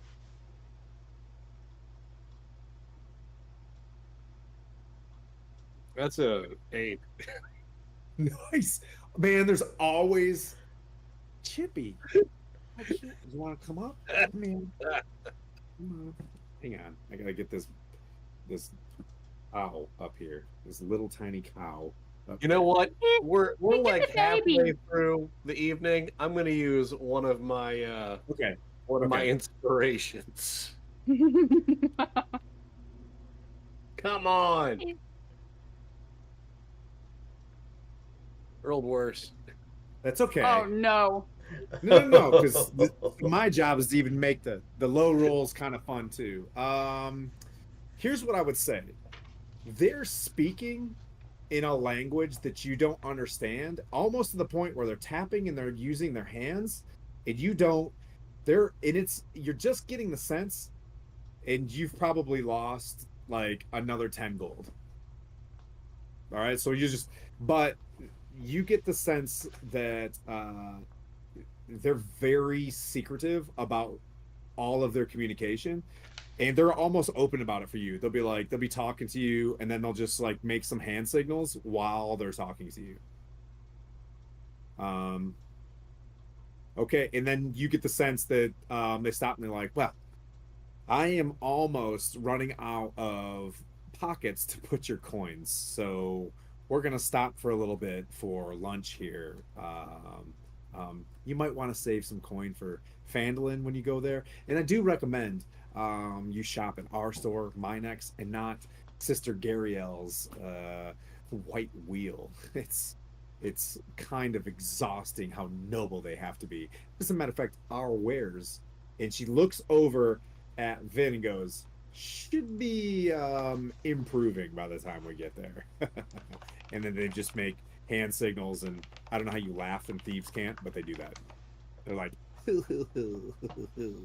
I don't know. So yeah, the next step, Chippy, you are ridiculous. Are you jealous that I am talking to a laptop right now? He's like, He why did are the you baby. but I'm just gonna have to put my tome on top of him. And then last but certainly not least, hanging in the back, watching the Appian Way and watching Waterdeep get smaller and smaller and smaller, and the train rising and turning into a slate escarpment, and then kind of falling back a little bit to, there's trees and pine trees going up to what because you live in Waterdeep, that the sword, this is the Sword Mountains? Yeah, the sword, yeah, these are the Sword Mountains. And then you see off to your right, like you're hearing seagulls and things like that kind of going on. Chippy, you are ridiculous. He's a Distractobot 5000. He's just like licking my jeans right now. But let's see, Ignatius, what would you like to be doing until? And basically, by the time we get to you, they're stopping, and you can see how quickly the Barovians can turn this thing into a fun little cafe. Like they got a small table, you know what I mean? They come out. There's like this jack that they put underneath the wagon. They throw out one of the tires. They just pop it off, and then they set it on a box. It's got a cafe. They throw out like a red checkered cloth, and they got candles out, and they just it's just like this is their lifestyle, and they make all of this moment just so homey. You know what I mean? They got tea. The tea was starting to brew before they even stopped. They knew when they were going to stop, and just like lunch is ready to go. They got baguettes. Oh wait, Coco. Let me get that. Oh no. And then they start nomming, and they're basically starting to make the food for the wagon trail. That was like their payment to go north. What would you like to do, Bob? I'll break out my fiddle. I'll Okay. start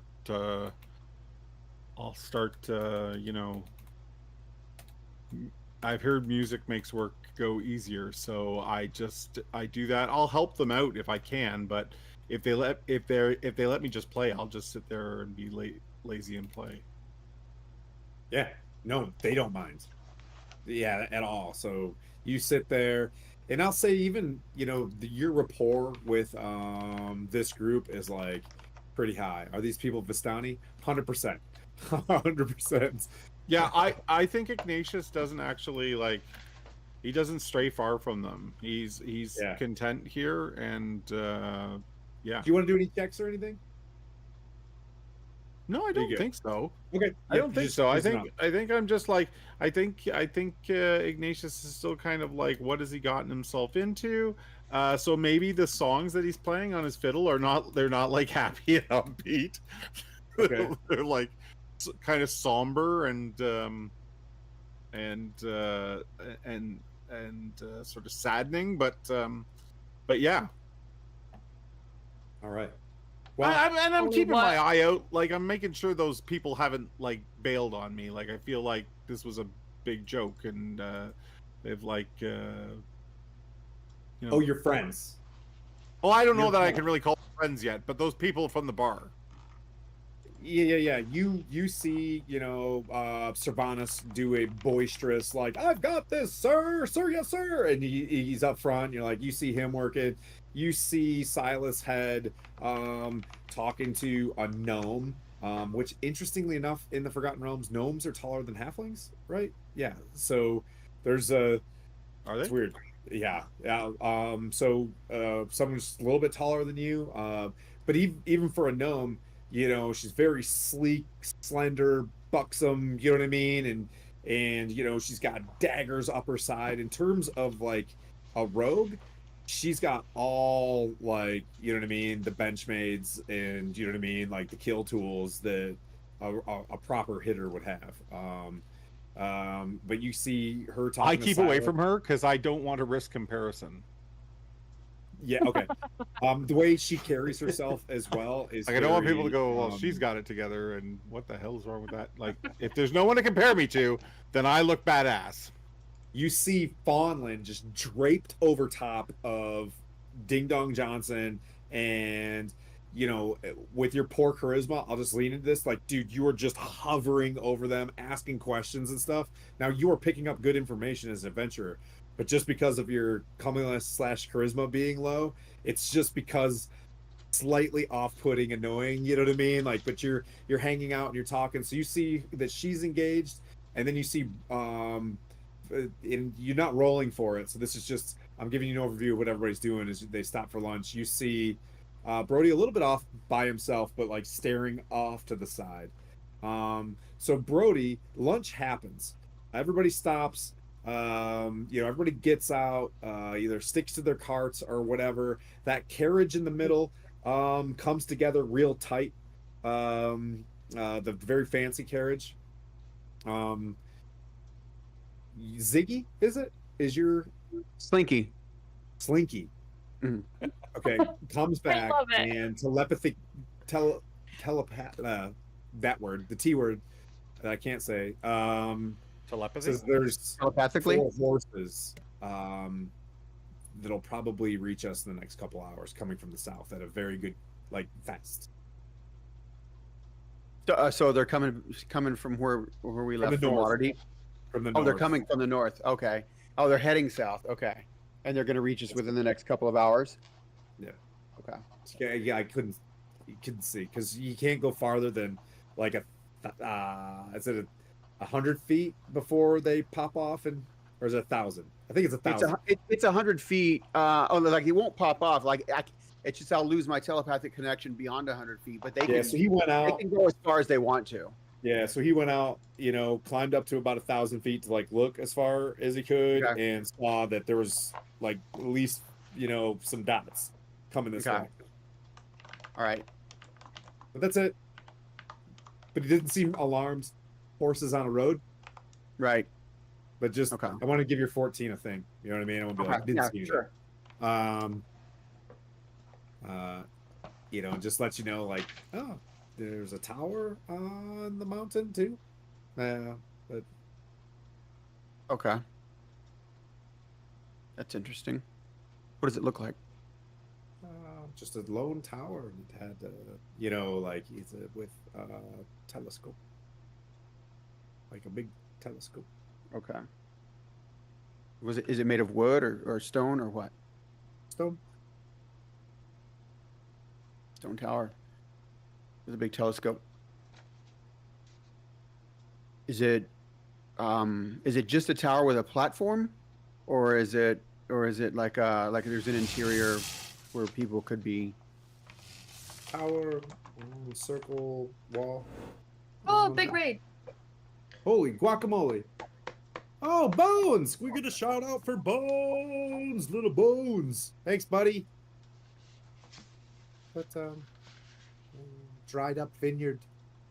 Nobody's there. No one lives there. It's empty. Okay. One wall collapsed. Okay, so you didn't see anybody on the tower then? Old tower. Just Okay. giving you some stuff for the area. Yeah. Yep. Old tower. All right. And only the 4 horses from the north with the riders.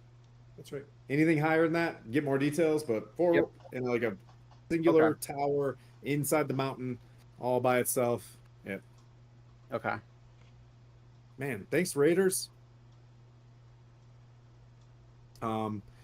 Okay, so yep, that's what you guys hear. The the lunch happens. The horses are drinking. To be like water. Some people bring buckets up. People like feed, take care of their animals in different ways.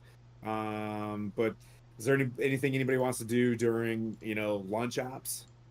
I'm gonna ride up to Sir Cervantes. Okay. And I would rest. You know what I mean? Like you do, but you get the sense that your horse is just kind of like, struggling a little bit. Like not, like all the other. That I would say if you continue to ride, you know what I mean? Like, you might want to walk up there. You could. All right. It's only like 200 feet up there. All right. I'm gonna tie off my horse to Lady Gariel's wagon then. And I'm going to walk up to where Cervantes is. And okay, cool. First character interaction. It only took an hour and a half. All right, yeah. So, you guys are sitting there. It's like high lunch right now. You think that they're going to go for maybe like 3-4 more hours, and then you hear dudes sitting there. Cervantes is talking to him like, yeah, we'll I'm gonna transition to my voice mode. We're gonna move about 4 more hours, stay out of the Mare of Dead Men, there's a Y intersection up here. We'll make camp outside the Mare, and then we'll do all the Mare bright and early in the morning. As soon as the daylight comes up, we're gonna bust straight through it, right? Like we're not gonna stop. You guys understand? We're gonna keep going. Sounds smart. I like it. That sounds like a good plan. I just wanted to give you a heads up. There's probably we're gonna meet some riders on the road. Okay. And probably 4 riders on horseback. Right now they're about 2 hours north, but they're riding this way. And if once we start moving, we won't be moving as fast as them, but they'll probably meet us, within, maybe an hour and a quarter, hour and a half. Okay, I'm gonna ask you, since y'all are up here and kind of eager. I don't need anybody looking up those mountains. Can you guys stay up front with me then? I appreciate that. With the 2 of y'all stay up front, close by. Howie, take it back. Past Lady Gariel, and let's see. You mind if I ride on this front wagon? Then my horse is a little winded. Yeah. Lady Gariel's by herself, and she just, you know what I mean? She's like, come on. Yeah, absolutely. All right. Yeah, and everybody kind of packs up. They get moving. By the time the horses get ready, the wagons get ready, the 2 of you are up front. Dude's going back up and down the wagon. The 2 of you see almost like you see 1 like dot, and it becomes 2, 3, 4 coming down the road straight to you guys. And dude's back there, but you can see him kind of moving towards you. I'm gonna quickly grab my lance and put a turnip on the tip, and mount my horse, and ride up in front to I'd say about 10 yards in front of the train, and announce to the train, it's like 4 riders. All right. I'm gonna. Sorry, dismount. they're coming from the front. Silas, what would you like to do?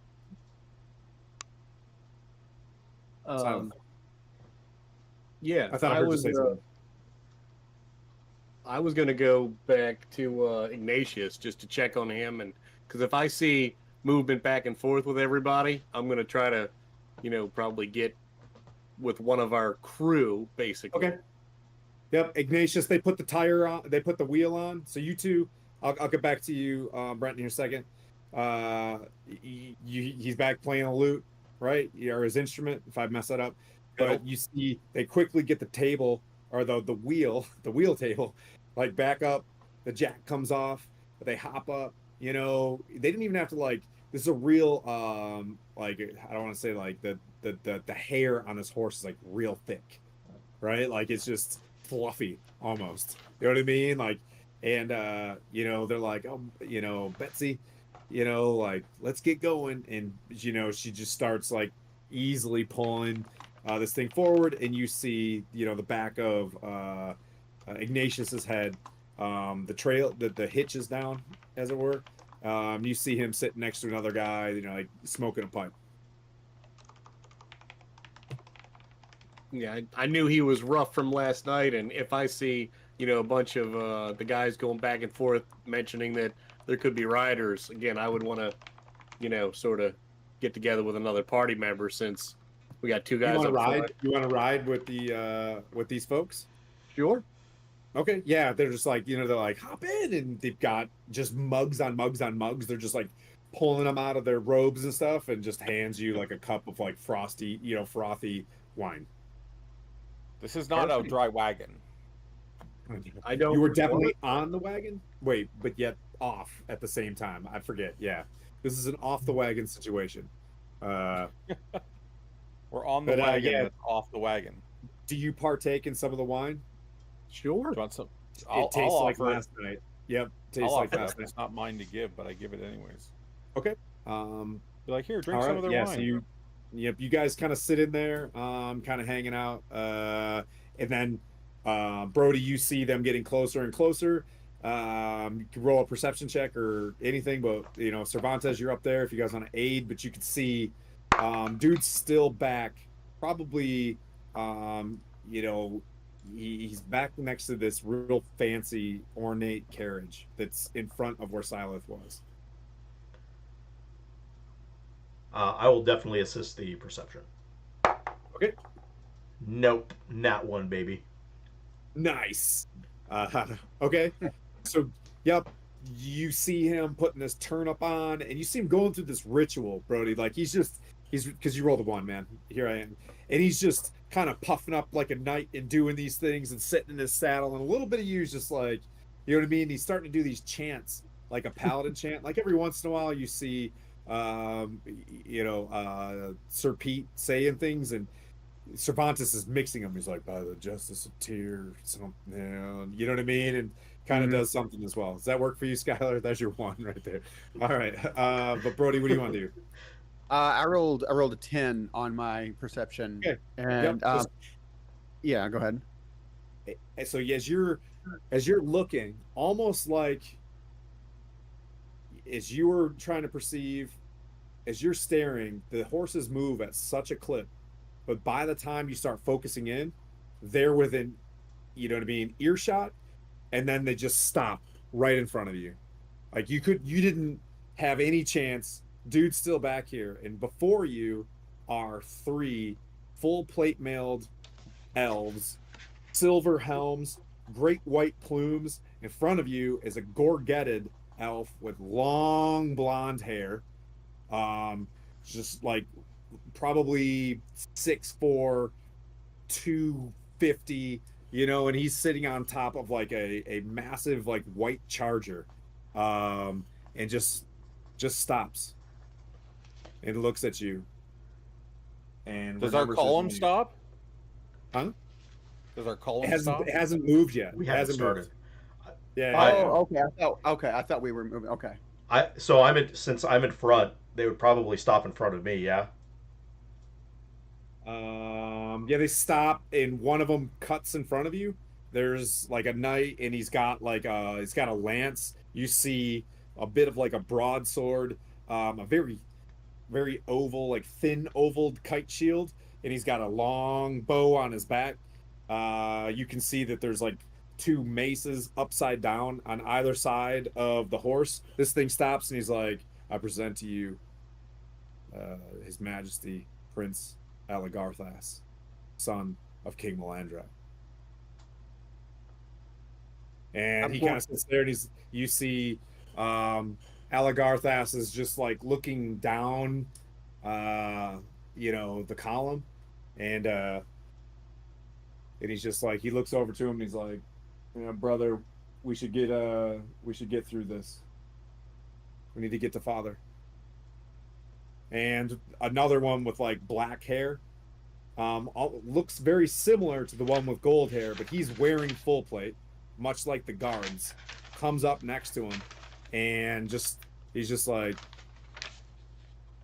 I don't know where you guys are headed, but the Mayor of the Dead Men is not patrolled by the Eldritch Knights beyond this evening. We're heading to the Misty Forest. Is everything okay? It appears our father has fallen ill. Has the word not hit you? No, we just left out of Waterdeep this morning. We'll stay there tonight. He looks at his, you know what I mean? Like, very wise looking, like clearly an awe of this dude's like just aura, of the blonde haired, taller, he's probably 300-400 years himself. You know what I mean? Like, he's an older elf, and he doesn't really make anything. He just kind of looks at, back at this other elf, and there's only like 2 other elves with him that are like, they're obviously eldritch, you know what I mean? They're knights of some sort. You guys can make perception checks as you wish, and I'll just kind of go down the line. So the 2 of you kind of interacted just briefly. Cervantes, do you want to do anything? No, if my nat one totally threw me out of the. I was okay. Totally your horse is actually dancing backwards and walking around, and you're trying to gain control of the horse while like this elf is just sitting there. You know what I mean? And like its hoof is like stamping, you know what I mean, the ground like intimidatingly, and your horse is just like fudge, and you're trying to hold yourself. I was going to announce myself, but I was too busy putting the turnip on that just thrown out. I will say the Eldritch Knight is looking at you and just smiles like you're doing your best. You know what I mean? He just smiles like real big, and then looks at the other knight, and you could see like there's a pretty good scar on the other knight, and he just kind of like nods. These dudes aren't a threat. You know what I mean? Like the Eldritch Knights are basically giving these dudes aren't a threat. Like totally level Brody, one night. Well, Sir Pete is leading our column, and he's probably making his way back up to the front here. So you may know him, or he may know you. I don't know. Fortunately, we haven't heard of him. Sure, he's a noble knight. Well, if you don't mind, we'd like to pass. By all means. They get to, they come together, and they start traveling by you guys. Like I'm telling you, like you're looking at mithril and really sick barding on these horses. I mean, you could do as much investigation you want, but there are a lot of nice toys on these horses, right? So they kind of move by. You're thinking like the 7 Yukons from the president, you know what I mean? Like rolling by, and they get to Phandalin. I almost messed it up again. I keep wanting to say Fon. Dude, we have a lot of characters. I played 8 times, 8 different sessions in 2 weeks. I don't know what dude I am. But anyway, so Phandalin, multiple personalities finally coming into play. Go ahead. What would you like to do? You do see very clearly elves. The 2 Eldritch Knights have big, long, green banners with like silver frill along, and a unicorn of Maliki basically on almost think of like the Rohirrim, kind of those pretty banners, but it's Maliki the unicorn. If you don't know that, would I personally know that banner, or from do an inside check? Okay. That is a 12. All right. I'm waiting to do this. Check your Discord.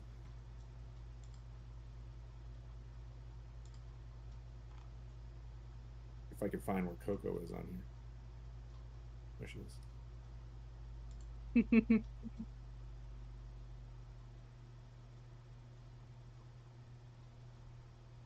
And they ride right Okay. by. Okay, so I think I focused mainly on, I guess, like the flags or the emblems that they were carrying. Okay. Trying to see if I can remember if I've seen those before, or they're from my past, or if they look familiar at all, or if I know any history about that emblem. Yeah. Go for it. Okay. They cruise by you. You can do one last look at the banners. Okay. Another insight check? Hmm? Okay. That's another 12.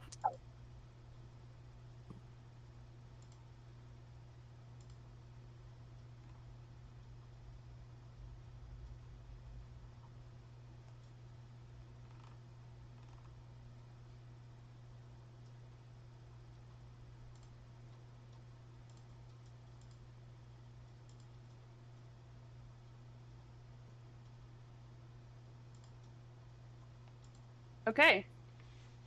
So if they don't look a threat to me, they don't, pay any attention to me, I just put my head back in and I continue what I was doing. And for anybody else that was like weird while I was just typing in there, I wasn't talking to my wife. I was sending Coco a whisper.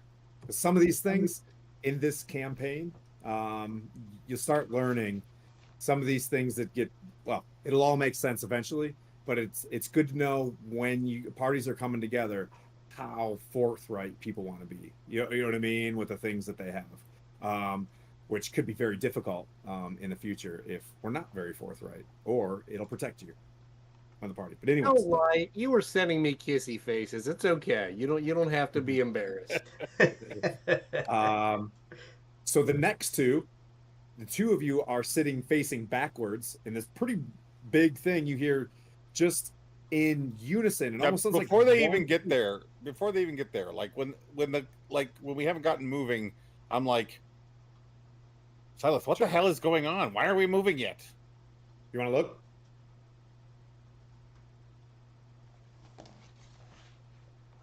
I'll lean around the wagon.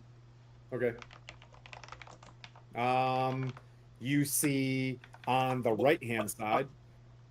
I feel like I'm more struck by, like, Cervantes has a turnip on his spear. You do see that, and you see his horse Tabby just errant, just doing stuff. Not one behavior. Horse behavior. You see Brody speak to him, and the four horses go by. Phandalin looks and looks back, like very curious. She's not looking at the maps anymore. She's staring at the horses. And, Silas, he asks you, what's going on? I would take a look at the horses too, see if they look like the guys on the horses look like they're running from something or whatever. Just kind of get a feel for really well-equipped elves and horses. Yep. You want to make a perception check? Sure. Or insight. Does insight work? Whatever you prefer. It's a lot of armor. I think they're compensating for something. Got a 12. Nice. You guys are the 12s. The 12sies. Better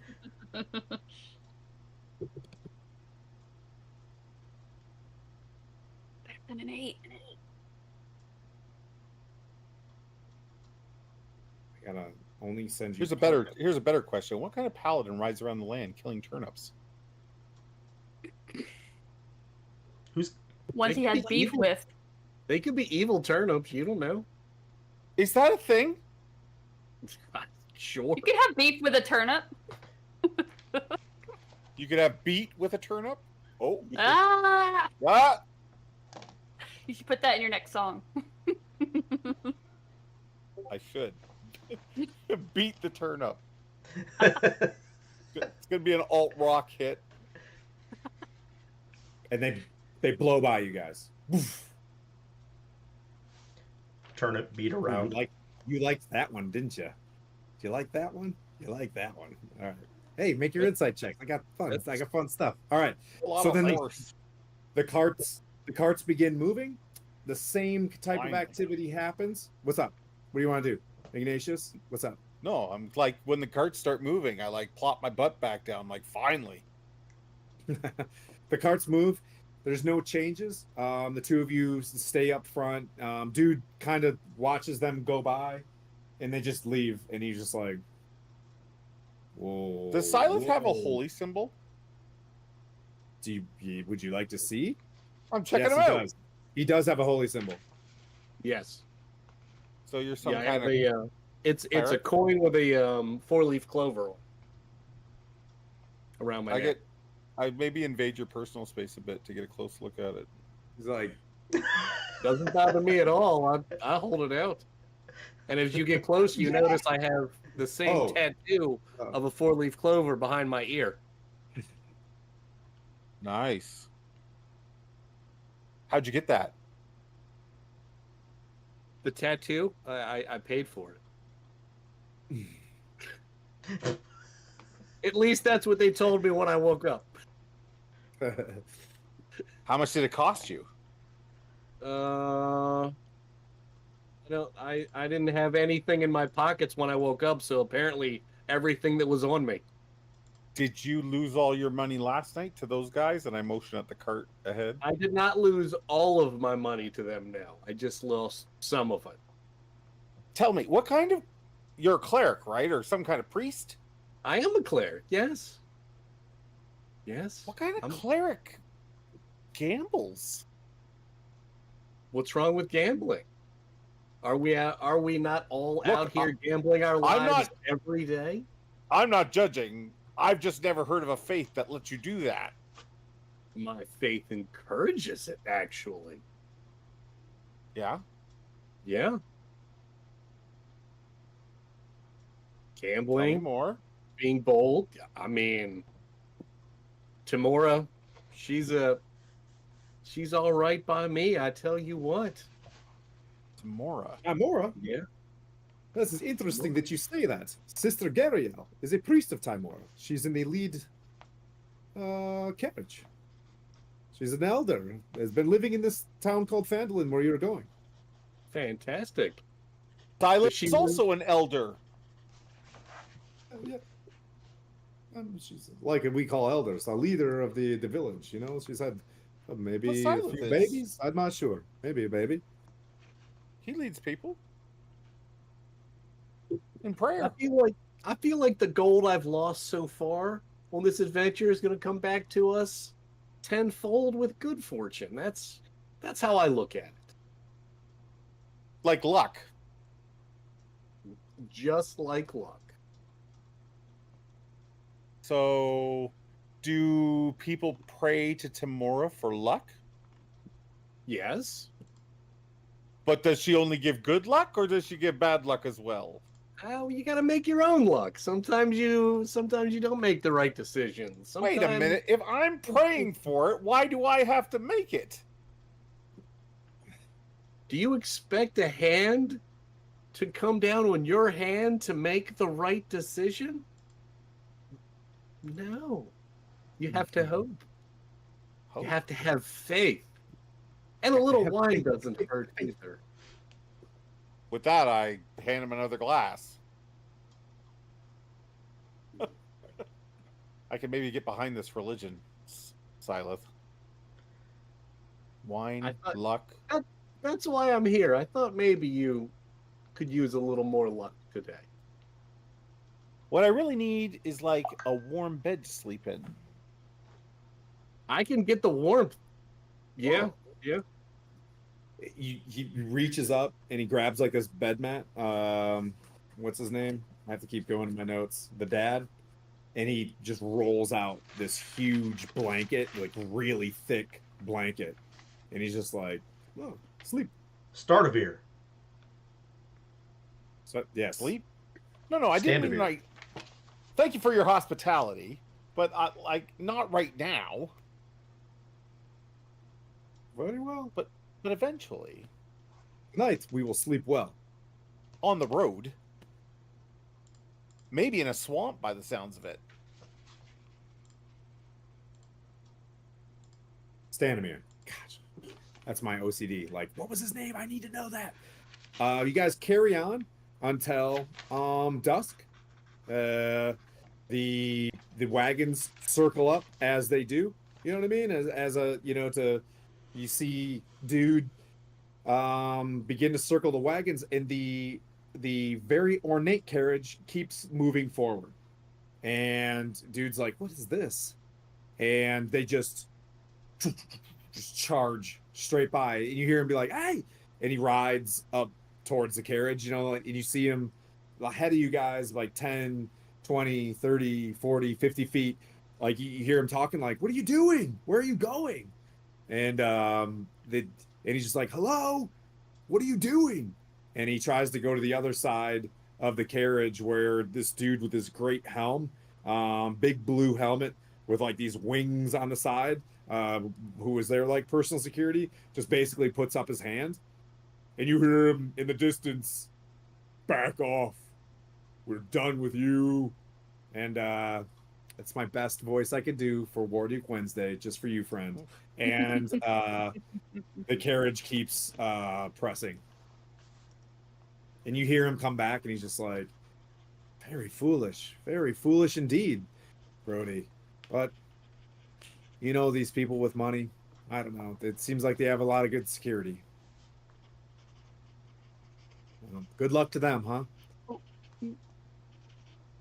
What's up, Phandalin? So basically, in this moment right now, everybody is getting a good rest, hanging out. So like over the evening, if you guys want to poke around, let me know, and I'll go around. But Phandalin, you had your hand up. What would you like to do? Oh no, I was telling Brent that he was muted. Yeah, I was muted. I was so they're headed to, like, I guess the next city is Thornhold, right? Yeah. Thornhold. That kind of money is with the Margasters. Thornhold's is huge old keep. Used to be, as a matter of fact, used to be keep for paladins long ago. The Zents took it.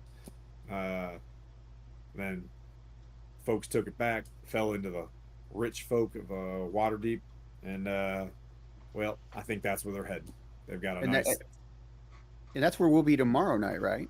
Now Thornhold's off the coast. We're gonna break right and head into the Mare of Dead Men in the morning. And he looks, and you can see this black, like in the distance, this big, and you can see where the Sword Mountains kind of break to the right, and there's just this black line. And he's like, "There it is. We're heading there. Soon as sun up. Soon as we see the blue thermal crossover." They probably don't have that term. Forgotten Realms. We're heading in. All right. So we're in camp now? You're in camp now, yeah. Or do we have a watch schedule for the night? Yeah, you guys can form that watch. That's fine. He's like, I'll take first and mid. That's fine. I'll take the third watch. Cervantes, that means I'll be waking you up. You might want to get some rest now. Pull out my biscuits and set up my tent. He's already, you can tell dude's already relegated himself that the two of y'all are the helpers. You know what I mean? And Silas, what would you like to do this evening? He said that there was another priest of Tamora There is amongst us. Yeah, I'd like to talk to them. Yep. You find you find her. The sun is like kind of going down, setting in the west, and you see her. She's got a very like simple doily out, and you can see it right there. It's like the fortune wheel, and it's right there on a doily, and you can see her kind of just looking at it. She places a little trinket on there, and you can see her beginning to like make some kind of prayer. She finishes up and she looks over at you, and she's like, "Good evening. Can I help you?" I just noticed that you were talking to the same person that I talk to every night. Oh, the Lady of Love. Absolutely. I run a shrine in Phandalin. I've heard you guys are going that way as well. Not only do I have the Shrine of Luck, perhaps you could help me out there when we arrive. It hasn't been frequented much since giants and dragons and oh my. I would be honored to, actually. Well, she's like, I'm very tired and my back is very sore from sitting in this seat, but I'll go to when you're in Phandalin, please swing by the Shrine of Luck. I'd be happy to instruct you a little bit more on the ways of Tymora. It's so good to see another follower of fortune. Absolutely. And you know, What's my your name name is again? Tyler. My name is There Silent. we go. And your name is? Sister Gariel. At any time while you're talking to someone, you can make perception checks, insight checks to see more things or whatever. Because I like to give that part to Dungeons and Dragons a little bit because there's always stuff. You know what I mean? But like that's basically all she kind of says. Yeah, I'll do an insight just to get if I get any Go for more it. from her talking about the place that needs some support. Go for it. Yeah. Nat 20, baby. About time. Hey, yeah. 25. So she seems to have more on her mind than the shrine. Like she's going there for the shrine, but you're looking in the back of this thing and you're seeing a lot of equipment that's not necessarily stuff that is for a Shrine of Luck. As a matter of fact, you see a barrel, and on the bottom of it, you see a bunch of like crossbows. You see spears. You see in all of the boxes and crates have a white wheel, and the wheel is a bunch of crossbows faced outwards, right? So if you took the crossbows so it's like 5 crossbows that go into a spoke. So it looks like a wheel, but it's a bunch of crossbows. You notice that she has a white ring around her arm and tattooed. And not only that, with your natural 20, which is a total of what, by the way? 25. Okay. She's got a small pin of a harp below. So not only you get the sense that there's at least a company called the White Wheel, and then you saw a flash of an organization that you're very familiar with they're like if you know, like a goodly intelligence agency, I guess, that kind of uses secrets and knowledge to keep a good balance in the world, right? Like they seek information, they know a lot of information, but like and if they ever act out on something, they try to get it at the very nascent of the problem, right? That's where they're smart. Before the monster gets too big, they'll cut it then. But you see that she's got a harp, yep, on her thing. And she's like, and then you see that her age is only through a life of experience. She's actually kind of young, but she's a bit wind blasted. You know what I'm saying? Like from hard work. She's got good skin, but it's a tad leathered. You know what I mean? Like just around the eyes a little bit. Right. For maybe hard riding, adventure, or whatever. Good 25. But she seems like she's putting off an image that my back hurts, but if you pay close enough attention, she can out PT most people. You know what I mean? Like in this wagon, and she goes to bed. You know, she sleeps like, you know what I mean, nice and tight, and then, you know. Nice. Awesome. Good roll. Yeah, Lady Gariel, ask Skylar. She's been around. I'm gonna make my bedroll underneath, or near her wagon, underneath it basically, or behind it, because that's it's where my horse is tied up. Another raid. Yeah. Yep, you have no issues. Your horse lays down eventually, and another raid. Fulkin Myth. Is this Bleak? Is this Miko? Who do we got out here? Can we give them a shout out, buddy? Already done, buddy. You know these guys. Yeah. Thank you so much, friends. Okay, so you head down. Phandalin, did I already pass you? Nope. What are you doing tonight, Phandalin? I would like to actually do weather sensor again to get like ahead like another 24 hours to see if the weather has gotten worse. Okay. Since. Okay. It's like an instantaneous thing, so you gotta tell me what I see. You check. Snow. Still Interesting snow? fact. It's still hot right now. You haven't felt a cold breeze. Well, roll an insight check based on that as well. Okay. I gave you. That's your passive. Is what. Thank you guys. Happy anniversary to all of us. You know, yeah. Thank you very much. 14. It's very sweet today. Thank you. You're a druid. You're casting weather sense. You've done this before. The winds are coming from the south. It doesn't even make any sense. The winds are coming from the south, and there's supposed to be snow. Okay. After doing my weather sensory, I would like to go to Brody and let him know what I saw with my weather sensory, and then what good character interaction. Okay. And then how Pete reacted to it.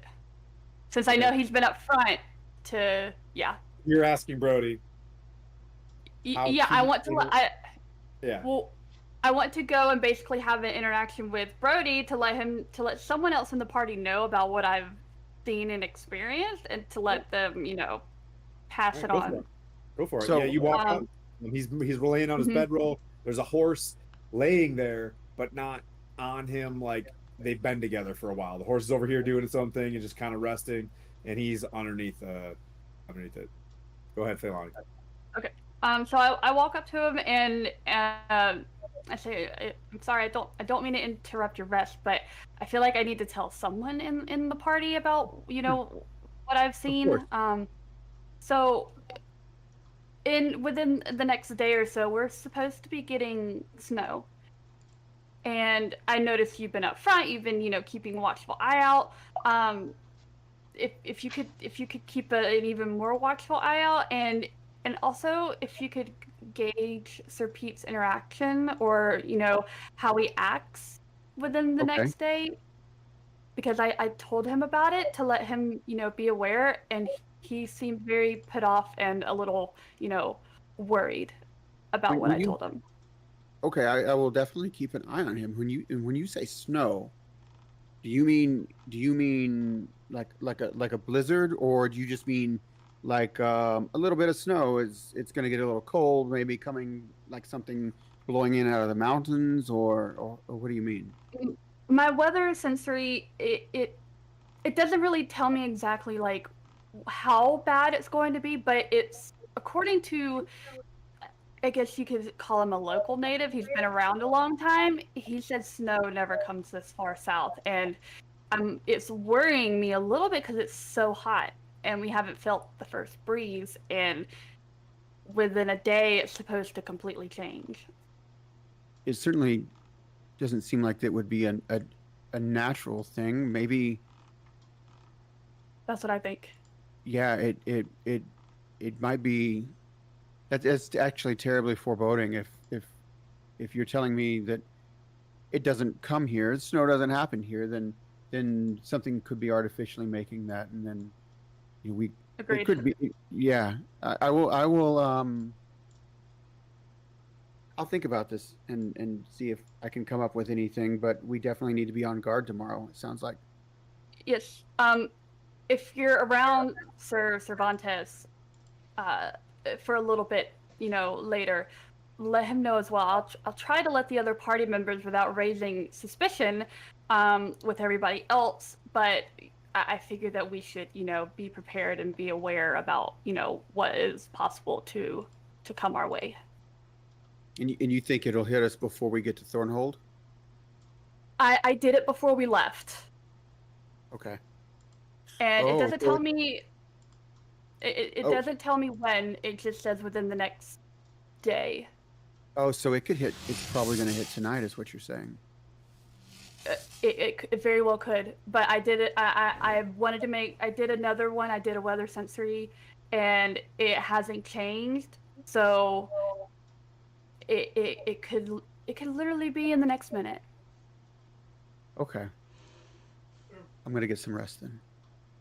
Okay. Oh, another question. Sure. Did you happen to know who those riders were? I couldn't get a very good visual on their faces, or I couldn't even see their emblem to figure out where they He were was from. he was the crown prince, and his guard, and I think maybe his brother. He said his name was Prince Alagarthus, and Would I? No, go ahead. he's the king's son and the heir. Would that name ring a bell with me, Tim? Whoa! Another raid. Heyo! And he said his father has taken ill, and they're heading south. Okay. I really couldn't, discertain any details about any of them. So I just, put it off that they weren't threatening.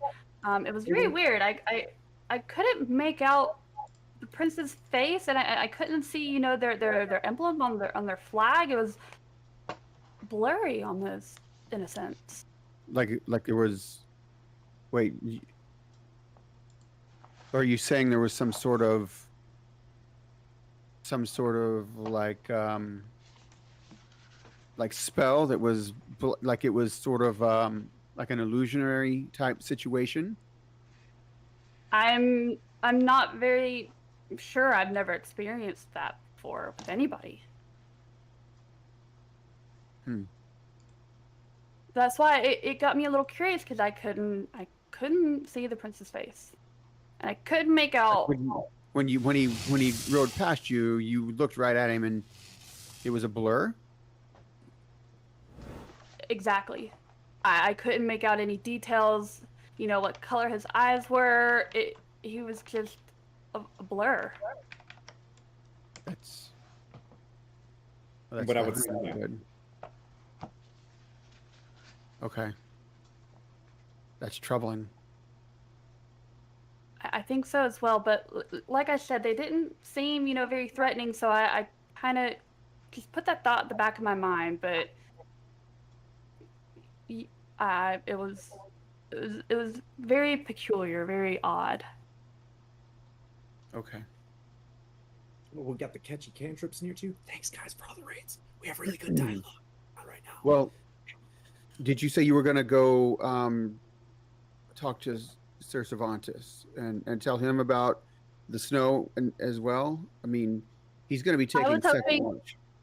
I was hoping that possibly you could.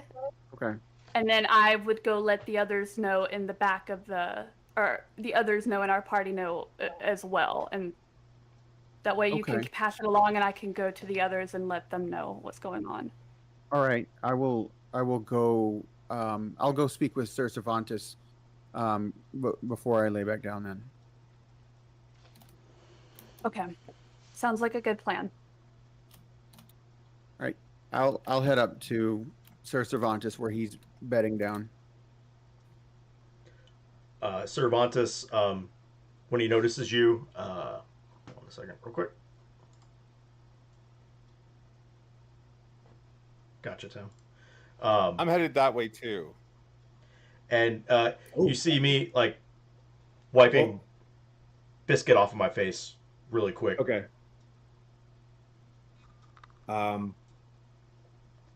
Yeah, so we went. Okay, yeah. So the only two that haven't gone yet for nighttime is Cervantes and Ignatius, correct? So okay, so go ahead, Cervantes, since you were finished what you're doing. Well, Brody was coming up to me. Okay. So as he comes up, he just notices me. So we'll hold off on that interaction then, and then all right. So Ignatius, what would you like to do? I'm just gonna move through the camp, playing my fiddle softly, singing a song about like don't go in the fucking swamp. Making my way over to Cervantes. Making my way down swamp. Yes. Like, don't go walking in the swamp. Diddle-i, diddle-i-o. There are things that will pull you down. Diddly-eye, diddly-eye-oh. With a squish squash here and a snap snap there. Here a croak, there a groan. Everywhere a danger zone. Don't go walking in this swamp. Diddly-eye, diddly-eye-oh.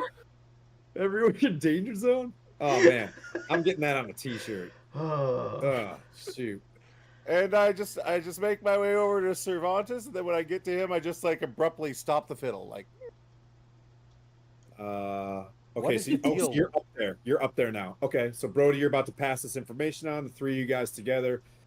Phandalin. oh yeah, I just rudely interrupt. What's the deal Yeah, with the yeah. turnip? Don't. Ignatius, Yeah, go for it. Go for it. Well, Yeah. Ignatius, I'm glad you joined us. Actually, I had some news that that Phandalin brought me. I wanted to pass it along to Cervantes, and it's just as well that you're here. Silith, you can hear this, by the way. They're not that far away. Yeah. So I would say, for all intents and purposes, you guys are close enough where you could, if you heard them whispering, you could hear. Yeah. Okay. Sorry, Brody. Go. Yeah. Well, you guys catch me like with a biscuit, like a hardtack biscuit on my face, and I roll over and pull it off real quick. You're eating in your sleeping bag? Oh mon dieu. Are you eating it, or were you using No. it as some sort of facial? It was just on my face. Just The biscuit was laying on just your the face. biscuit was laying on my face. So I'm like, what's with the turnip? You know what? Never mind.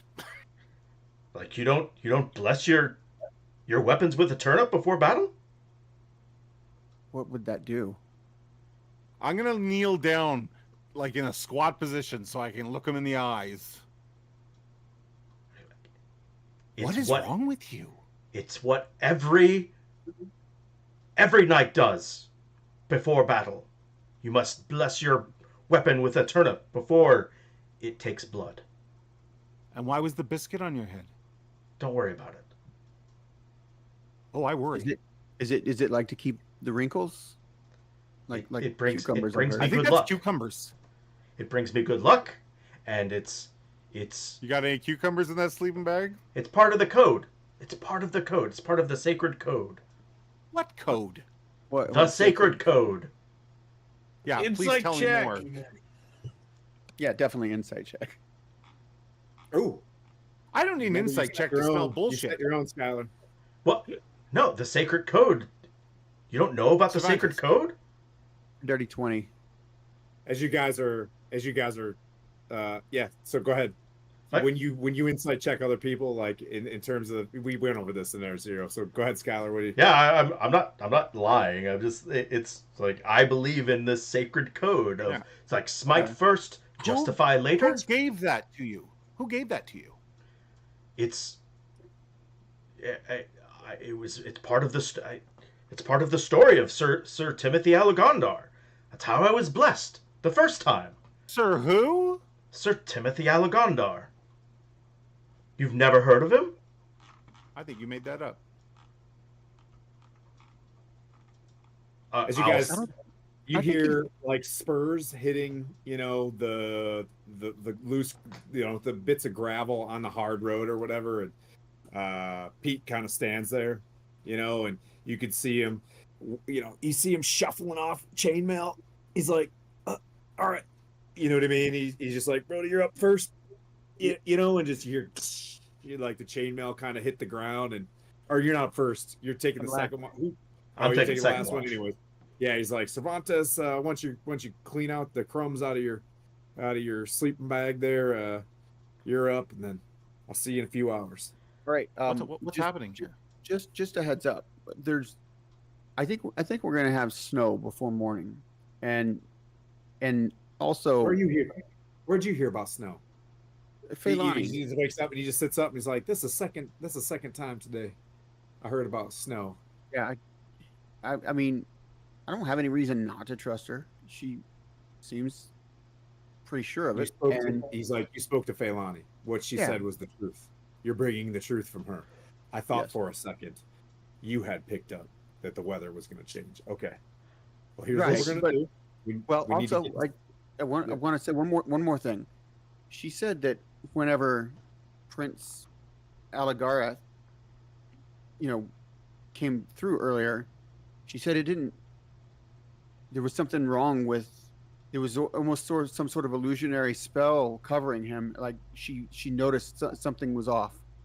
Oh, well, I'm not one to address their majesties, but I'm assuming they do have some pretty solid magics with them. I didn't see or make that close of an eye contact as they passed by, but I could only assume maybe they were doing something to protect themselves. I didn't notice it either, but So we're concerned about elvish knights, but we're not concerned about this guy had a turnip on his lance? You see, he dude just looked over at Ignatius and he's like, I'm assuming you're keeping some watch tonight? And he just yeah, I'll get right on that. Good. All right, Ignatius, you can hang out with me.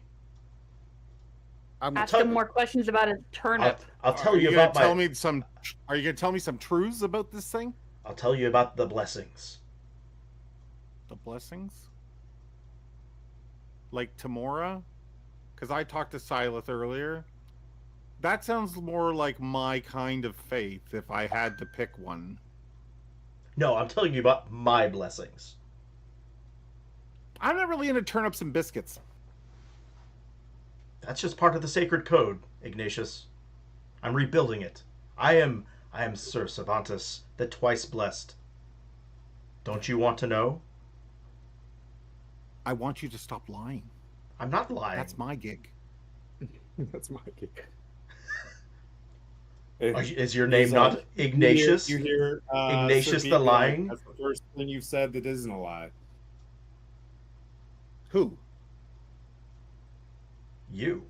Is that Ding Dong? I will not be talked to in such a way by someone named Ding Dong. That's the dude. Well, you guys spend the evening without, any nefarious activities happening. You guys successfully. If I can avoid taking the watch, I don't take the watch. Yeah. You do. And, well, maybe things happen during your watch. Maybe they don't. I'm okay with that. But I'm okay with that. yeah. Fantastic. Thank you. But you do, get nudged because I'm assuming everybody where they're sleeping, you can hear people naturally getting up, and it's still kind of dark out. And they start putting their stuff away, and dude's got his helm on, and he's got his sword unsnapped. He's got his shield up. And you can tell like he's kind of kid up, and he's like, yeah, this is gonna be the ride. We're gonna move pretty fast. We're gonna go all day hard. We're not stopping for lunch. We're not, he's doing a quick check, like, so everybody get your snacks and stuff like that. We're gonna move out, and we're gonna rest the animals real good in Leyland, just outside the mare. But you can see, and you guys look down. He's like, it'll turn into a wooden road with these planks from some of the trees from the Misty Forest. The elves made a fantastic road, but we're going to get to clipping, and we're going to move out. We're going to stay tight as well. No one's going to go out into the swamp at all. You understand? You know what I mean? Like we're going to stay real tight. And then the same. I'm just going to kind of move for the sake of time. You know what I mean? Like you guys all settle in. You're looking at the same thing. Unless someone outwardly wants to do something to manipulate this trek, just stay with me. But unless you know what I mean, so you guys kind of fall in. Cervantes and Brody stay up front. Howie, Silith, you riding with Sister Gariel now, or are you? No, I'll be head with back? Ignatius. Yeah, I'll be with Ignatius in the back. Okay, you're heading in the back with Ignatius. So you guys hang out. They continue to drink and have a good time. These dudes don't seem to care too much. What I will say, you get in, as the sun comes up, you are pressing into the swamp. The swamp, as a typical swamp it is, you hear the croaking and the birds chirping and the echoing. It's like immediately becomes like water, like to your left and right for almost as far as you can see. You're thinking lily pads. You're thinking Spanish moss everywhere. Can't see very far, and there's just mist like bellowing all around you, and it just super heebie-jeebie land. You know what I mean? And you guys begin moving. You're moving throughout the day. You can tell your tummies are starting to rumble, so you go to eat around lunchtime, but it's just still clip clop. You hear the wheels rolling on these planks of wood, and it's very clean, like very clean and varnished wood that the elves have made. Like this was some sort of deal about 2-3 years ago where this was made. In some cases the wood isn't that great. You can tell where Lord Neverember and his folks tried to build things, but the elves who finished the road like crushed it. There's nobody on this. It's very, very quiet, what I'll say. And you can feel the heat. Think of that Louisiana heat, and just like the cicadas screaming. There's love bugs and mosquitoes hitting your neck and stuff like that. And you guys are just like riding through. It's kind of uncomfortable. You carry on through lunch, and then it just hits. Just you can see it in the distance, Cervantes and Brody, like a sandstorm in the distance. You see bellowing white, just as you're peering through the mare of dead men. It's just you hear the cracking of these big like sycamore looking, you know what I mean, things, and just whoosh, this like blizzard hits, and you can see maybe like a foot in front of you for just the first 2-3 minutes as you're trying to find the outsides of the wood. You hear dude just saying, "We gotta keep going forward. We're too far. We can't turn around." And you guys keep pressing. The snow keeps moving, and anybody can stop me at any point in time if you want to do something. But like, it keeps. How wide is this platform bridge road that we're on? Same thing. A cart can go one way and a cart can go the other with a good person on either side. There's a bit of a sump on the outside for something to fall into as well. So there's a bit of like like almost like a sandbag sump for something to go on the outsides as well, right? And it's out of the water. They've done a fantastic job. It's a bit crowned, so the water, falls off. After about 30 minutes of this wind blowing into the Mare of Dead Men, it becomes a trickling like snow.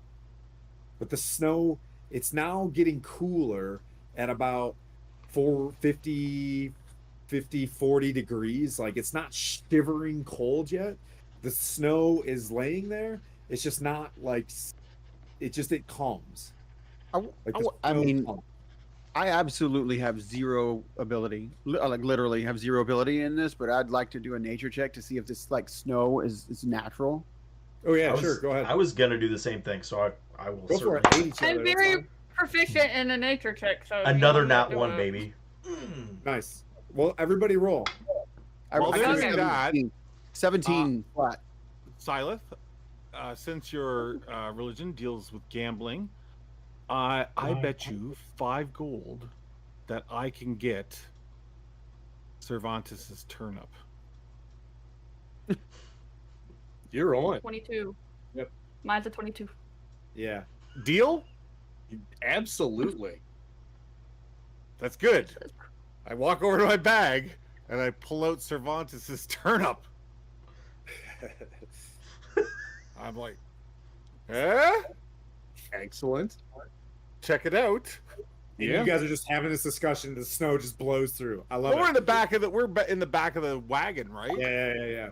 The mist stays there. The mist sparkles like when you see the sparkling gold of snow falling. The way that the snow hits, it's got this golden silver sparkle everywhere, and you can't see more than 30 feet outside of the actual trail. There's no markings in front of you. You guys are the first ones breaking the brush. Phandalin, you get the sense that it was like it blew out like a shockwave. Huh. Like It was blowing out, and now it's kind of staying at a certain temperature from here. It like it's fighting the natural temperature to be a 40, 50 degrees here. Mm. But it's cold. Okay. The water is not yet frozen. Okay. I'm sorry, I meant to tell you that after we got moving again, I moved into the front wagon because I wanted to be up front to witness, when it would start being to snow again. And Yep. So Lady Gariel, you're sitting with Sister Gariel. Do you want to be sitting up with her, or do you want to be behind her in the behind her? She's got a seat open. Yeah. Yeah, behind her. Yeah. Because I want to be a little bit covered, I guess, by the Okay. elements. But I shout out, "This is not normal. Be on your guard." Yeah, but the bugs are gone. Is this? Hmm? Could this be my third blessing? I don't think I wouldn't this is- necessarily call this a blessing. Yeah, I don't think this is a blessing, Cervantes. But it could. I get the feeling, You guys continue moving. So seriously, Silas, I think you owe me 5 gold. Oh, I'll give it to you. All right. I think this is gonna bring us luck for today, actually. Oh, I will tithe 1 back to you, dear cleric. Give you a gold coin back.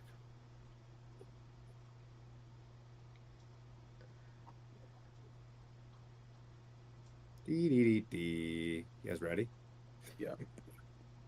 I don't know. Are we? What could go wrong? So Cervantes and so dude's up with you guys, Cervantes and Brody. You guys continue to travel. Phandalin, you can see the rumps of the horses in front of you. You know what I mean? And then Right. then you can slowly see shadows of your teammates. And then I gotta get back to Discord so I can see you guys' faces. And then you can see them pretty well as the snow begins to turn from a blizzard, you know what I mean, effect to a pretty, steady dusting. That's the word I'm looking for. It's dusting right now, is my Michigan terms. And then you can see Pete pretty well, and you see him just come back and raise a hand to Brody and Cervantes, and then, you know what I mean, like, hey, hold him up, and then you two get up here. I'll trot up there on my horse. Lance in the stirrup, and The two of you in the back realize that everything comes to a stop. It's pretty quiet because everybody's kind of uneasy by this weird snow. So the two of you in the back. Phandalin, I jump out and I'm like, another elven prince? nice.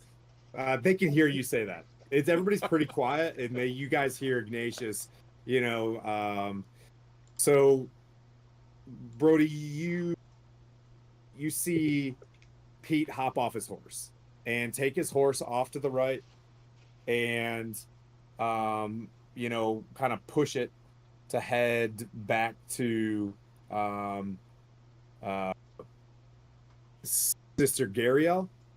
And you see him take a knee, and as you look at him, you see a snow-covered body that he's touching, and his eyes are closed, and there's another snow-covered body to his right, and a tipped-over wagon in the middle of, classic level 1 encounter.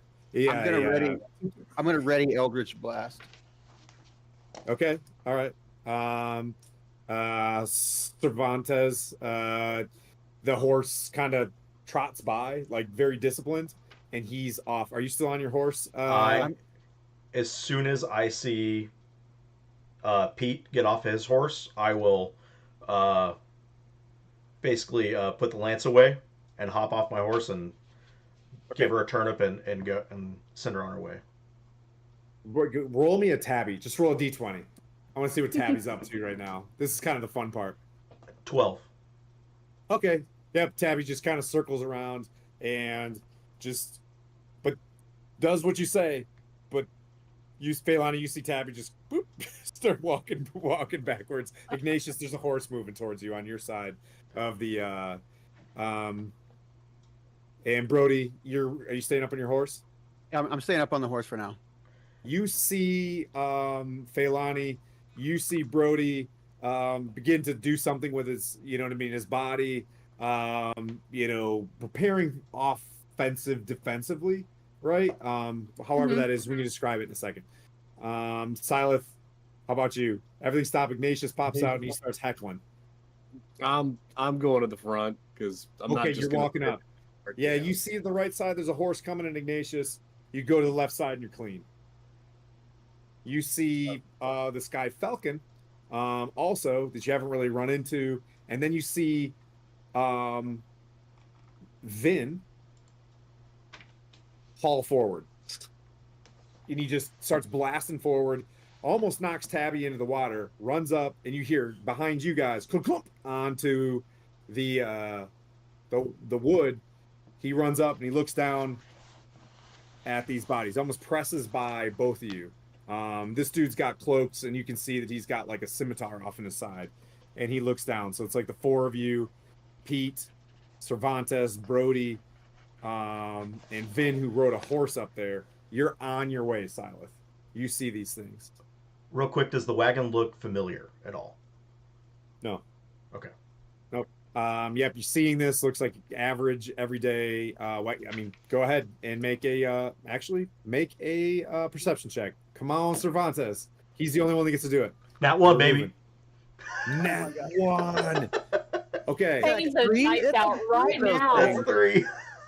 You walk to the other, Cervantes, you walk to the other side of the wagon to try to inspect this thing. This guy, Vin, is next to you studying this dude. As you look up on the other side of the wagon, you see some sort of, the snow just dusts off onto the ground as you see a very dark looking, shadowy you do this and it does this back at you, and it just makes a face and you do a face, but Vin is looking straight down and he looks up at it and you see him just go for a weapon at this time. Brody, as you're doing this, as you're looking down, off to your left, you see like this tall looking Dementor thing just off to your side. Now I know you're ready actioning something, but you start seeing this tall looking Dementor looking thing, and it's got like its tether to the body that dude is looking at. Like he's down looking at it, and you see a shadow from the body going straight up. And we're gonna roll initiative as you try to say this. Oh, goody. Go ahead and roll, and I'll be right back as I set it up. Ka-chow. My dice are on fire tonight. Oh, I don't want that one. Nope. I just wasted my nat 20. Okay.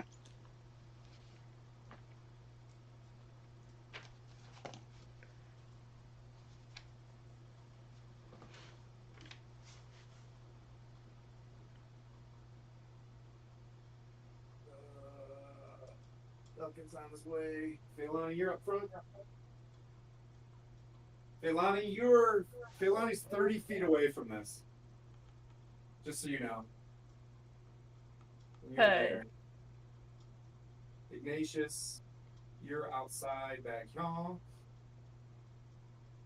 You're on your way up. You can dash because you're a rogue. You do these things. Way up. This guy. Chippy, what are you doing? You're so bad. Come here, baby. Oh my lord. He's like the baby. He is such a brat. All right, who got above 20? I rolled a nat 20. What's your total? 24. Anybody higher than 24? Okay, anybody 20 and below? 12. Well, I'm sorry, 15 and above. 15 I to was 20. like, everybody. I haven't done this in a while. I haven't done this. I was like, yeah. All right, 15 and above. Sorry. Who are my 12s then? All right, who's got the higher decks? I've got Out 12. of 16. Okay. Me. There you go. All right, B, F, and then C. All right, 10 and above. Oof, 5 and above. 7. Okay. That's Ignatius. Oh, and I need to roll another initiative. Why is that? Oh, for your little guy. Slinky, yeah. Slinky. Initiative, Dex, +3, so 17. Okay. Well, you guys get to go first and second. Okay. All right.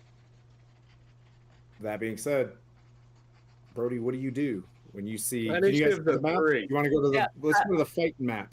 Oh, yeah. Silas got a My 3. initiative was a 3, by the way. Yeah, I just put you on the bottom. Yeah. If you were a 7 or you were a 6 or whatever, yeah. Sorry, I didn't mean to be dismissive about your role, but I've assumed you were last. Usually do that. All right. Now we can see our new fancy style of map. All right. So there you go. You see the wagons. You see these dead bodies I painted today and these shadowy looking creatures that may or may not be shadows that are pouring out of these creatures. So there we go. We're going to go. I'm going to put these guys after this one right above. So Brody, Phandalin, and we got Ziggy or whatever, and then we'll put the baddies right here. Okay, so Brody, what do you do? So you said there was one Right that next to you. right next to me. All right, I'm gonna immediately hit it with the with the Eldritch Blast, or I'm gonna Okay. try. Go for it. 24 to hit. Yeah, that'll do it. Okay.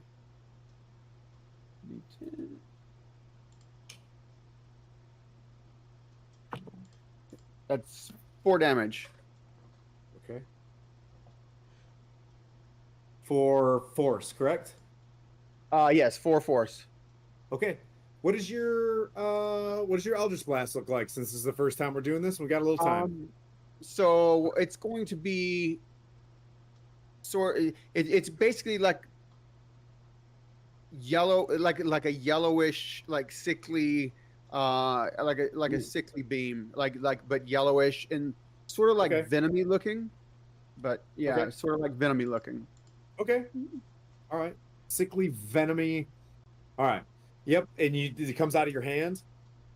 Yeah, I'm gonna, as I see it come up to my left, I'm holding the reins on fire shear, and I'm gonna like raise the reins up, and I'm gonna kind of just shoot it underneath my arm, and you just blast them, and you see this thing, Phandalin. You're looking up because it's kind of behind everybody else, and you see him just like, and just a beam, because it's not a very strong Eldritch Blast. It's a level 1 Eldritch Blast, but you see a beam just kind of shoot, and it hits this thing, and it sticks to it, and it just like it elongates and gets a little bit taller and tries to reach towards Brody, who is going to bonus action reaction. What else you got? I don't. I'm gonna.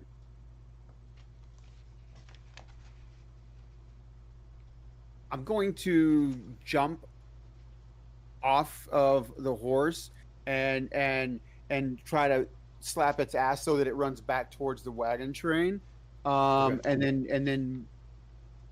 then move away towards Pete.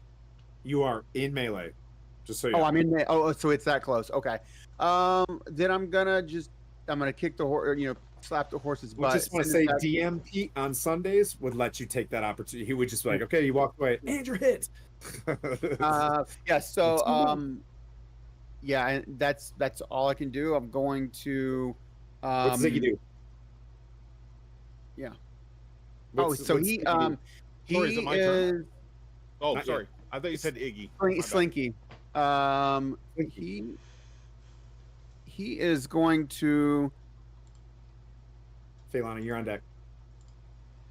he's gonna get ready for the help action, like for my next attack. So he's Okay. still invisible. You know, he's just kind of like hovering there, and so Yeah. that he's going to be ready to help me for my next attack. Okay, Phalana, you see him blast. You see this creature, and it's just like moving to attack him. Could be a super nice ghost.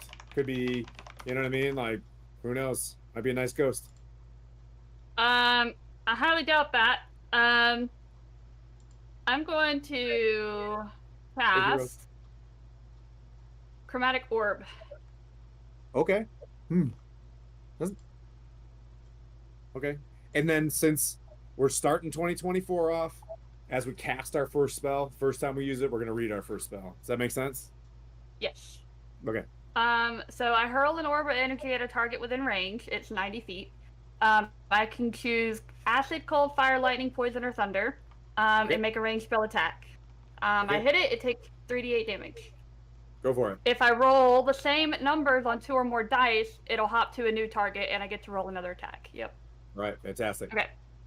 Okay. That is going to be, Jesus Christ, 24 to hit. That hits. Okay, so rolling damage. Oh, okay, so that I rolled 2 number 1s. That's a total of 10 damage. Okay. On that one, 10 fire damage. 10 fire. Okay.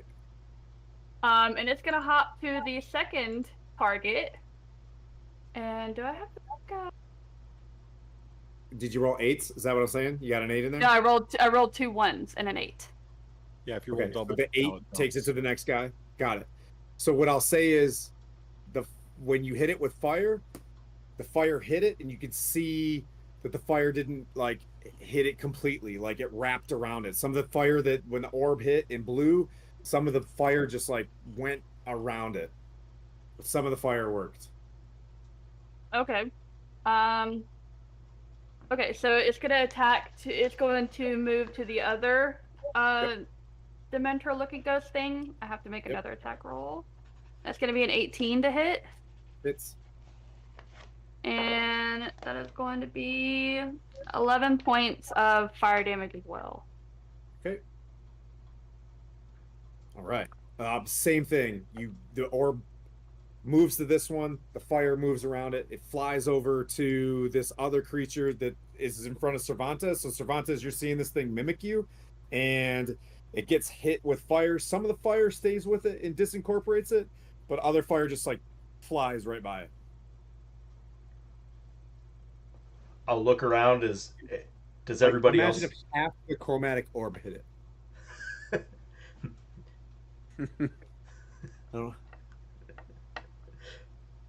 So And then now it's the creature's turn, right? So I always like pick. I know you guys both roll 16s, but I always like let at least 2 people go, and then I want the baddies to get some action. So Mr. Brody, this creature will take a melee attack at you. Now I've got my Will Wheaton dice out, so we'll see what happens here. Oh, God. Oh, that'll do, donkey. 18 is yeah. I'm assuming it's 22 hits. Oh, absolutely. No. Okay, you will take 8 necrotic damage, Oh my god. and as you see this happen, Phalani, you see him and you feel Brody. You just begin trembling as you lose 1 point of strength. Okay. Cervantes. Well, as I see this, I didn't have any weapons out at this point because I was searching the wagon. Well, no, you're being attacked. I'm sorry. I'm sorry. The creature is moving towards you. Oh, I apologize. Yeah, yeah. So that's another 22 to hit. that hits. That's 5 necrotic damage. And you feel the same, like you just lost all the food you ate, and you feel just starving as you lose 2 points of your strength. Holy shit. These suckers suck. And at this time, you feel this. You hear Vin just like reach over. You see him go, and he looks up at you and falls over as from the body that you guys were touching, a line of a shadow comes out. You can look down and see the shadow that you're messing with is attached to the third body off to the side. Like the shadow was waiting for someone to get into him, and you see Vin just fall over and collapse over top of this thing, and then he just goes completely white in front of you. Your turn, Cervantes. Uh.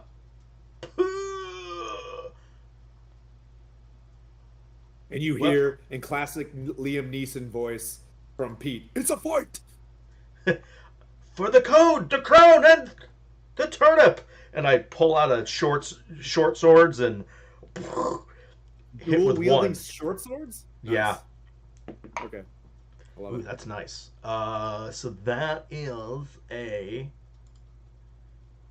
21 to hit It's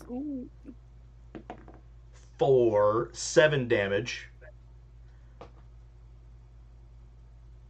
And are we doing the mastery stuff, like the Vex stuff? yeah, why not? Let's learn. So with the short sword, so I get advantage on my next attack against this creature until end of my next turn. But I'm gonna do a bonus action second wind, and Gain some hit points back. yep. So I get back 7. It feels like that's a really smart thing to do. Hey, puppy, come on. But before I do that, I'm gonna yell. So I yelled that, and then I'm gonna go, "I smite thee!" politely Okay. as I hit him, Okay. and then that's my turn. He's such a beast. I know. Mom's at work. The cute are the so- best. Yeah. All right.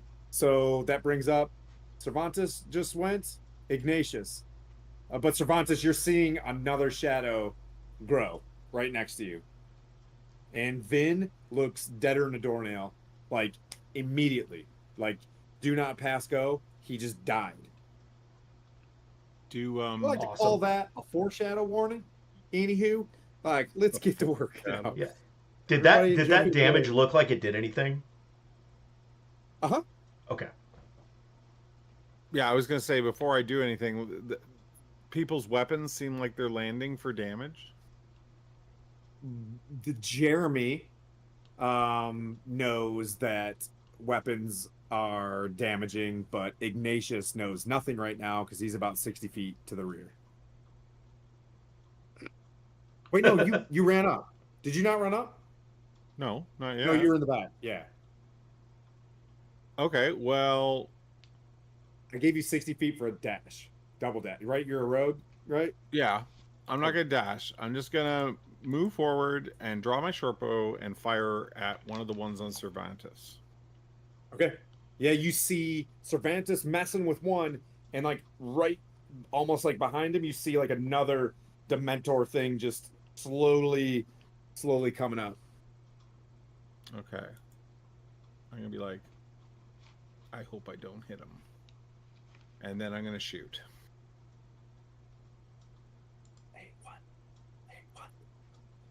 A 14 14 hits. What are you shooting? short bow. Nice. Just cuts through the snow. You see the line, like think anime. You see just that that line of snow just ripping off this arrow as it's darting It's through. adjacent. Nearly misses Tabby, by the way. It's adjacent to Cervantes, so do I get a sneak attack? Don't mind if you do. Go for it. Live I'll your take best life. These things are, yeah. You have it. Okay. Thank you so guys all for the raise. And you hit? Oh, I rolled absolutely minimum damage. 6. How much damage did you do, Skylar? 7. Do you remember? 7. Okay. I can't math. And you did 6? 6. Okay. Juicy, this thing hit, and its size kind of shrinks a little bit, and it grows back, but it's just kind of faltering, Cervantes. But you're kind of far back in the snow, and you saw a little bit of its, dark shape against the snow in the evening, and you hit this thing. Oh, I've got more funds to do. Silence. So I closed 30 feet on it. So I'm 30 feet away. I'll move you up. I'll move you up. Okay, thank you. Silas, what would you like to do, friend? So I was walking up there, passing the horse, and I see all this occurring. Yep. Do I notice the one that he just shot kind of do a little shrinkage and then regrowth? I'd say if you wanted to take an action, I would give that to you. But I mean, yeah. If I'd not, say in the future, if you want to make assessments like that. It's really cold out. There could be shrinkage anyway. So my plan was to actually. So remind me again. I can cast 2 spells if one's a bonus action and one of them is a cantrip. Yes, I believe Not that's a level spell anymore. not a leveled. Like one of them can't be leveled. What is the new rule? Oh shit. Yeah, I think that was Yes, it. you can cast a level spell and a cantrip. If one of them is a bonus action. No, period. In 2024, yeah. I mean, we're not going to stop the. So the I don't know why official that's- rule now reads that you can cast 1 spell with a spell slot per turn. Okay. So a cantrip doesn't use a spell slot, so that's why you can cast it along. But you can only cast 1 spell that uses a spell slot per turn. Yeah, think you that's can't do good. 2 leveled spells. Yeah. Right. That's So 1 cantrip, 1 leveled spell. Cool. So seeing that, As long as one's a bonus Brody. action. yeah, one of them is a bonus. So seeing that Brody just got beat up pretty good, and he doesn't look like the kind of guy that takes hits well, I'm gonna bonus action cast Healing Word on him. go for it. So, creature of my choice that you can see within your range regains hit points equal to 2d4 plus your spellcasting ability modifier. So that's going to be 2d4 plus 3. Let's see if I roll well. Hell yes. That's 6. Nice. Muted, but you can see that was delicious. Yes. Yeah, that brought me back up from 1 hit point that I was at. So that's my bonus action. With my action, I'm going to cast Firebolt. So as I grab my holy symbol and flames come out of my hand, at first they're reddish, and then they sort of turn a little bit of green. And I'm going to throw a Firebolt at the creature that is fighting him. All right. And on top of that, I'm going to use my lucky feature so that I have advantage on this as I'm grabbing my Timoran, clerical item. Okay. So my green lucky flame will hopefully hit this creature. Green flame. Ooh, love it. Yes. That is a 17 to hit. Hits. Sweet. My character has no idea that it won't do that much damage, but that's okay. I rolled a 2. 2 damage. Okay. Magic. And As then soon as you hit, the 3 of these things like disappear in front of you. all 3 of them. Yeah. But you saw the hit. Okay, and then with my movement, I'm gonna get next to Brody. Okay, you're running up. All right.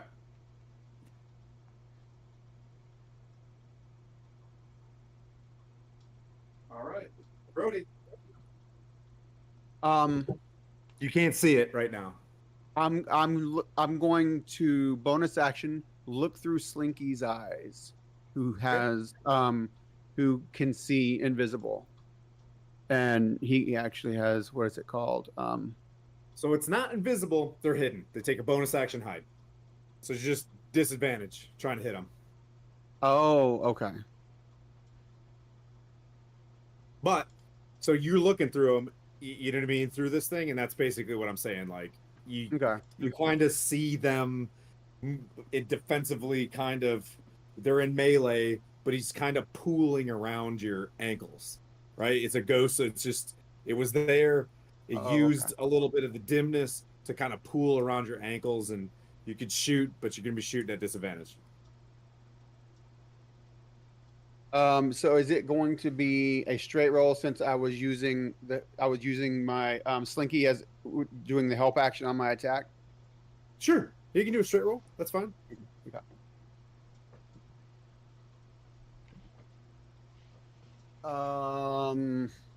Between you 14. and Slinky, you can see him. Huh?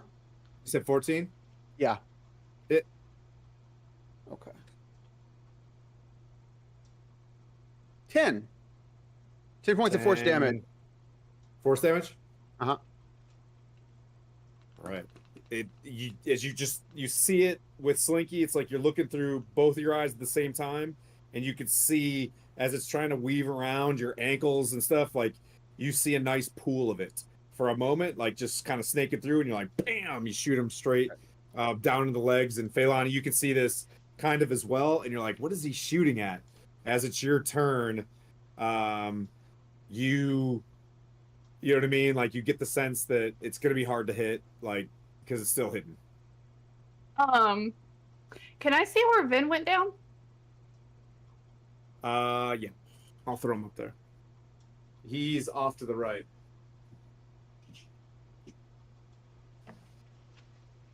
Like right there. He did. Okay. He is dead.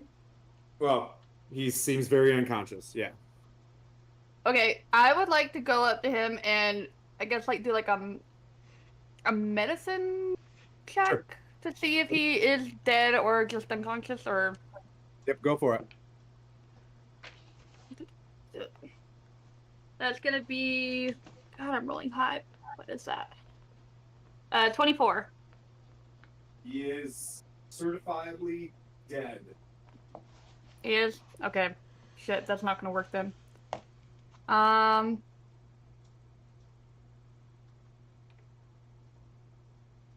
think that's just gonna be my turn. Okay. All right. Oh, because you checked. You did a medicine check. All right. Well, that brings up the baddies who are underneath your feet. Brody, but I'm going to give some love since Silith ran up there too. You know what I mean? I'll give you some love. All right. And that's 19 to hit. Man, these suckers are rolling good. Yeah, that hits. That's for Silith, who's muted. Oh, okay. Okay.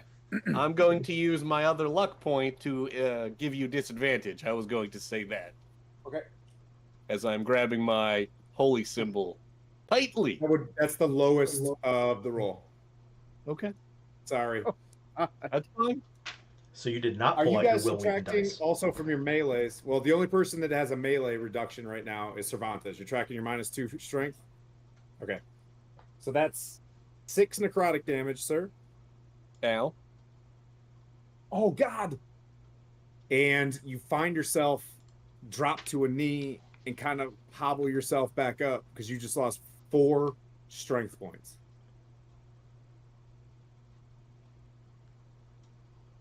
Ow. See, Nope, that's not what I want. Pete put me up to this, by the way. You guys want to blame somebody? You Pete's blame... an ass. Pete's an ass. He's Because like- I remember you he's guys like, talking "They're about only this. 1/4 CR. This is crazy." So don't metagame because this is fun. But if I see little eyeballs looking at monster manuals, I'm gonna No, come hard. I remember you guys talking That about didn't this. come out right at all. That didn't come out right at all. All right. So and as that happens, it disappears again. Asylith, and it kind of just starts swooping around your ankles. And that brings up Cervantes.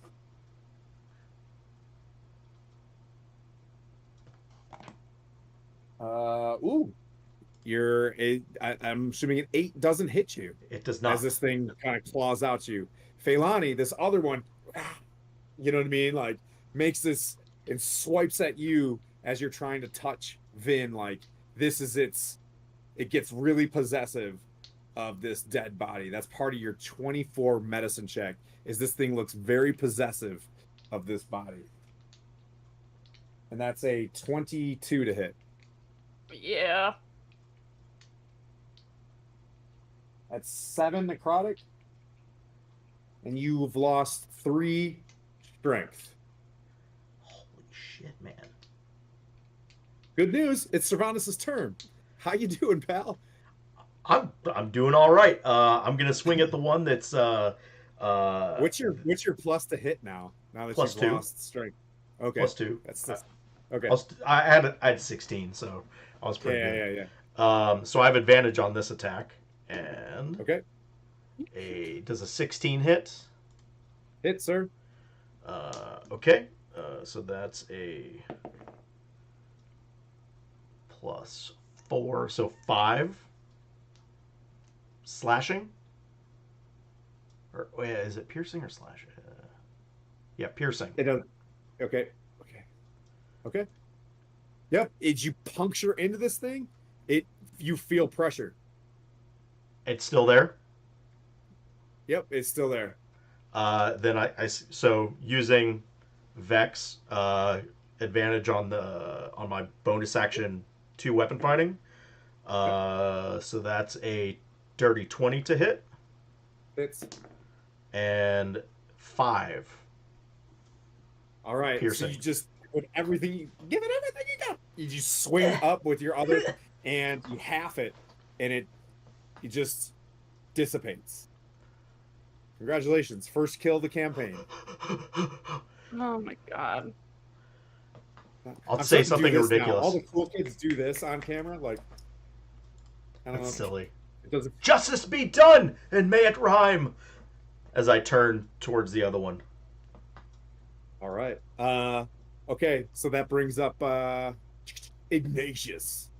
You're bounding forward. You see one kind of rip, and you can't see the other one near that. Just like you see Phandalin reel, but you can't. You just know there's something there. Basically, it's hidden. It's shooting at disadvantage. Sorry. So is it the one on the left of my screen that's the one that I shoot at with disadvantage? Oh, you're looking at the map. So they're all hidden right now. Oh, they're all hidden. This one is the one that's hidden and alive.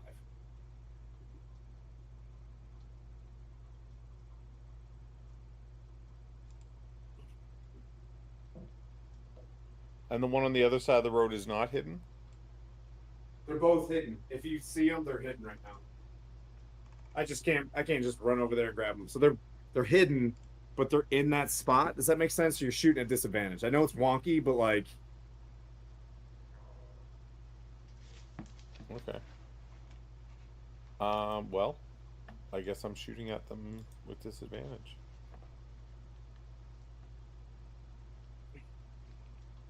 Let's do that. The hell what's going on D&D Beyond. I'm just gonna roll real dice because I don't know what's happening here. You make me roll my own dice. Am I using hidden so correctly? 10 plus 6.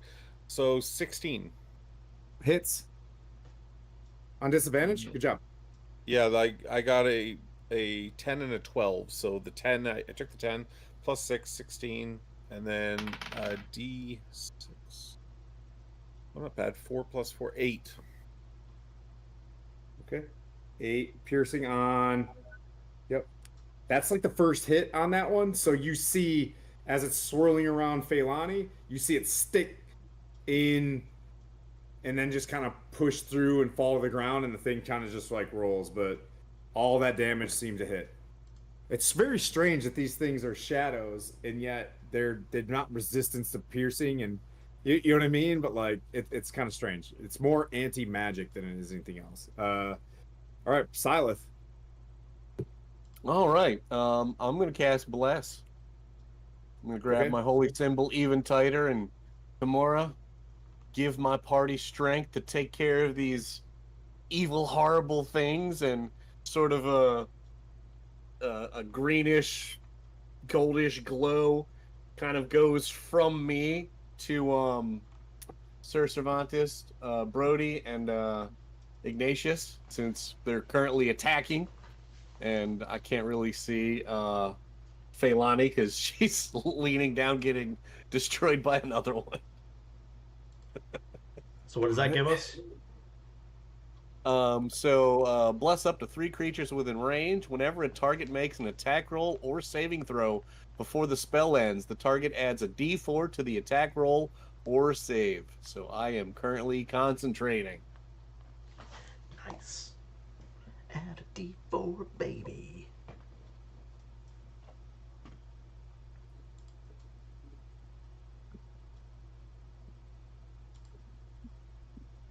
And bonus action, I smack Brody on the ass and say, "Get him!"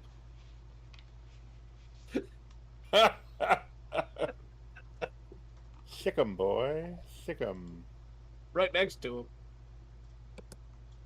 1 second, I'm just reading up on something really quick.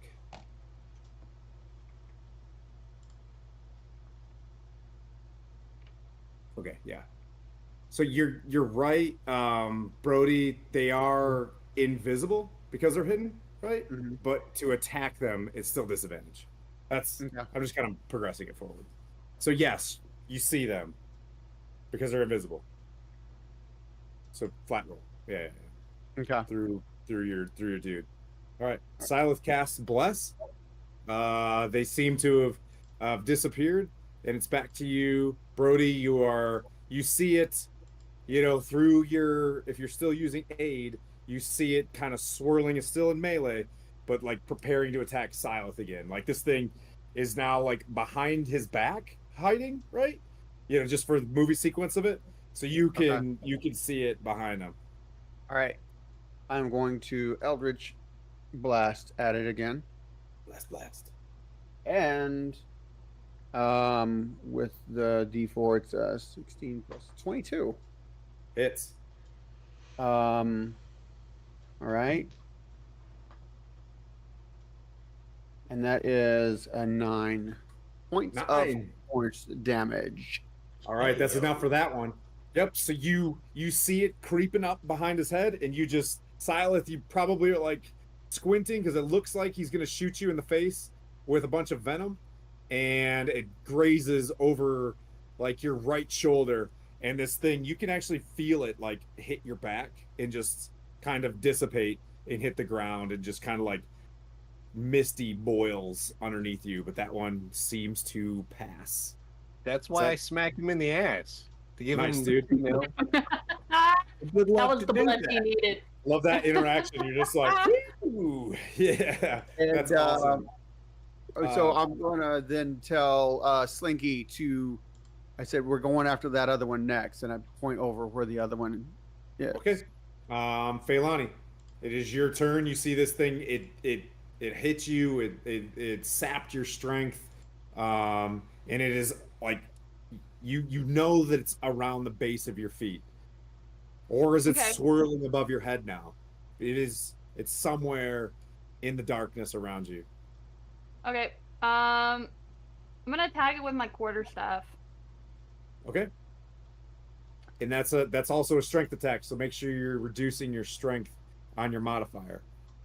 Okay. Yep. Okay. Yep. You know how to do that. Okay, cool. Yep. And That only is an 8. to hit. Yeah. Oh no! Yeah. And you figured. take a swipe at it, and now it's now your feet and not above your head. And the sole creature that is left will make its attack on Phandalin. That is only a 15 to hit. That still hits. Oh no. I will more than likely be down. That is 6 necrotic. Yeah, I'm down. Unfortunately, Phandalin, as your eyes close, the blur that you see on the faces becomes clearer as you can hear the laughter of you playing in the woods with a long lost friend as you pass away and are the first death in the party. Stand by one. So Cervantes. She dies from her hit points reaching 0? Cervantes. Yes. Go. Well, the one I see hitting her, I'm just like, no, for Phandalin, and go straight at it. Does a 13 hit? It's just disadvantage. That was a straight roll. Oh, okay. With a D4 too. Oh wait, was with a D4 even. Yeah, is that disadvantage?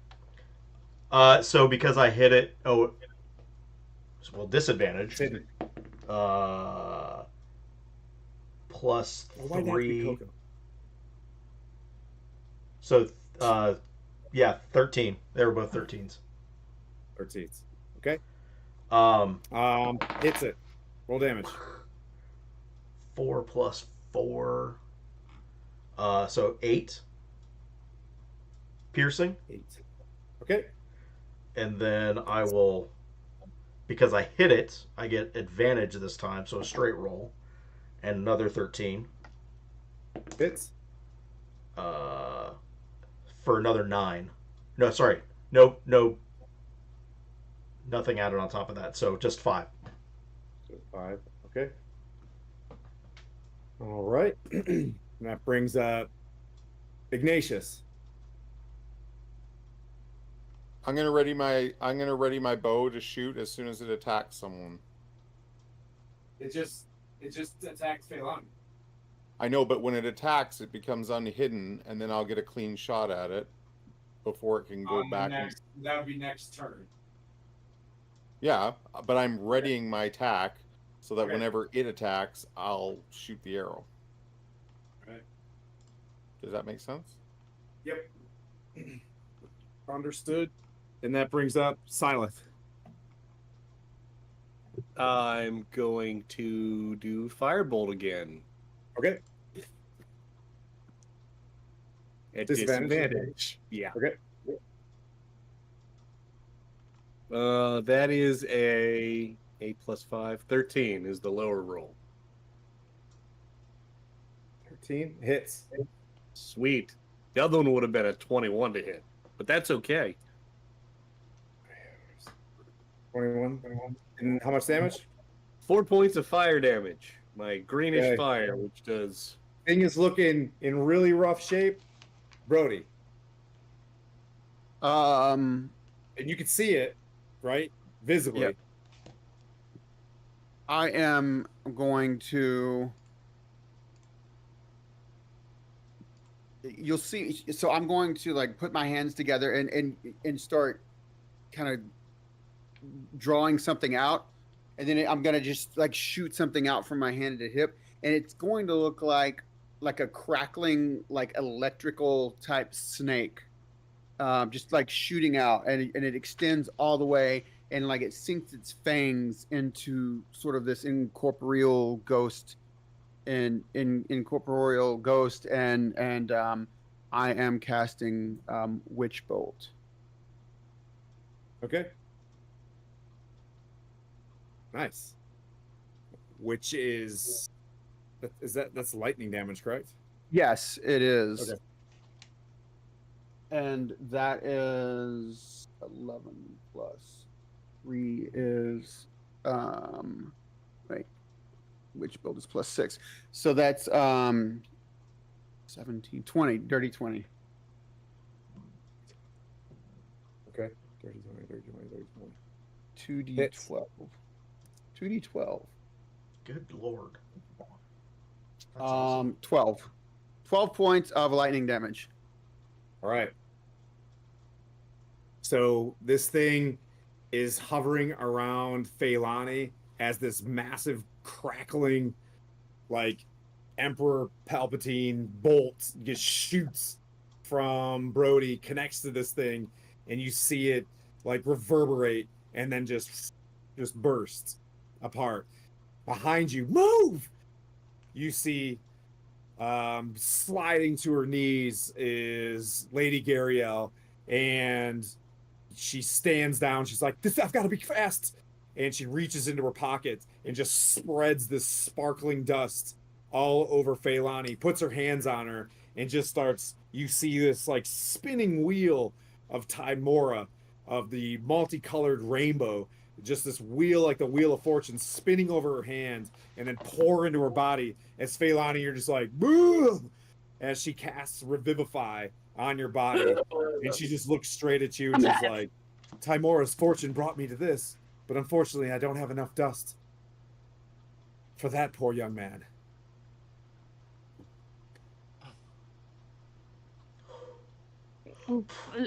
I thank you Yes, for all out of combat. Go ahead, Phandalin. I thank you for giving me my life back.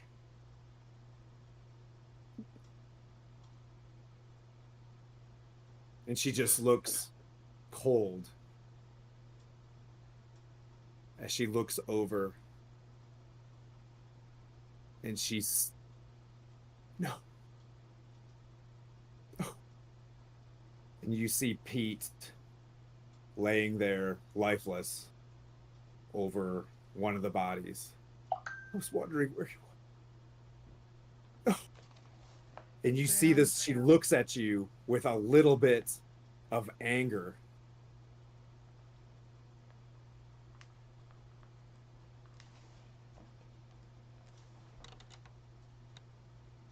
We have to keep moving. We have to keep moving. Put them in the carts. And she just goes over and she begins to drag Pete's I'm going to go body. over and help her.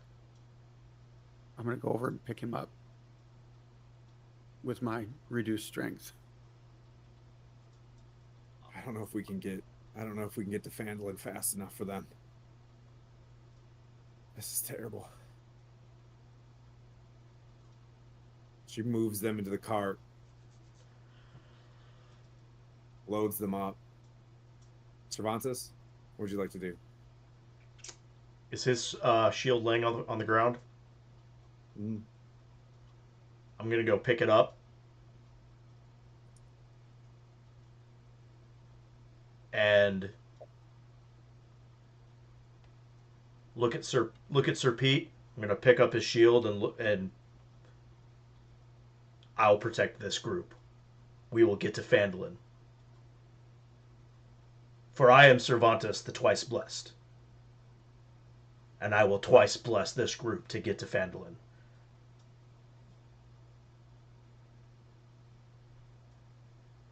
Phandalin, what would you like to do? I would like to catch my breath. I did just die. You have one hit point, by the way. Yeah, I don't have anything to. Yeah. I don't have anything to help with that. But I would like to also revisit the vision that I had when I died. Okay. Yeah, The yep. go ahead. Go Yeah, ahead. I'll pass that to you. I'll pass that to you so that you can have some Okay. things that you want to impart on some folks or not. But just for the epic of falling, I wanted to add that real quick as part of the, you know what I mean, like the side of that, or the theatric side of it, I suppose. You guys are moving, and the wagons are beginning to move as you can see Falcon come up. He finally getting up there. He couldn't hit anything. He's like, he just begins to start, you know, sobbing as well. Jamna runs up over top of Vin, and she just, starts dragging him. Halia comes up there as well, and she's like, ugh. And they start like moving him to put him into Gariel's cart. To see Silas. What would you like to do? Hang on, Brody. Silas, what would you like to do? I mean, I am weakened 4 points. I feel like I have the worst flu ever. I've got 3 hit points. I need to go sit down. Like I feel spent. Gariel's like, it's not far now. We have to book it. We can get out of this. We can get out of this swamp.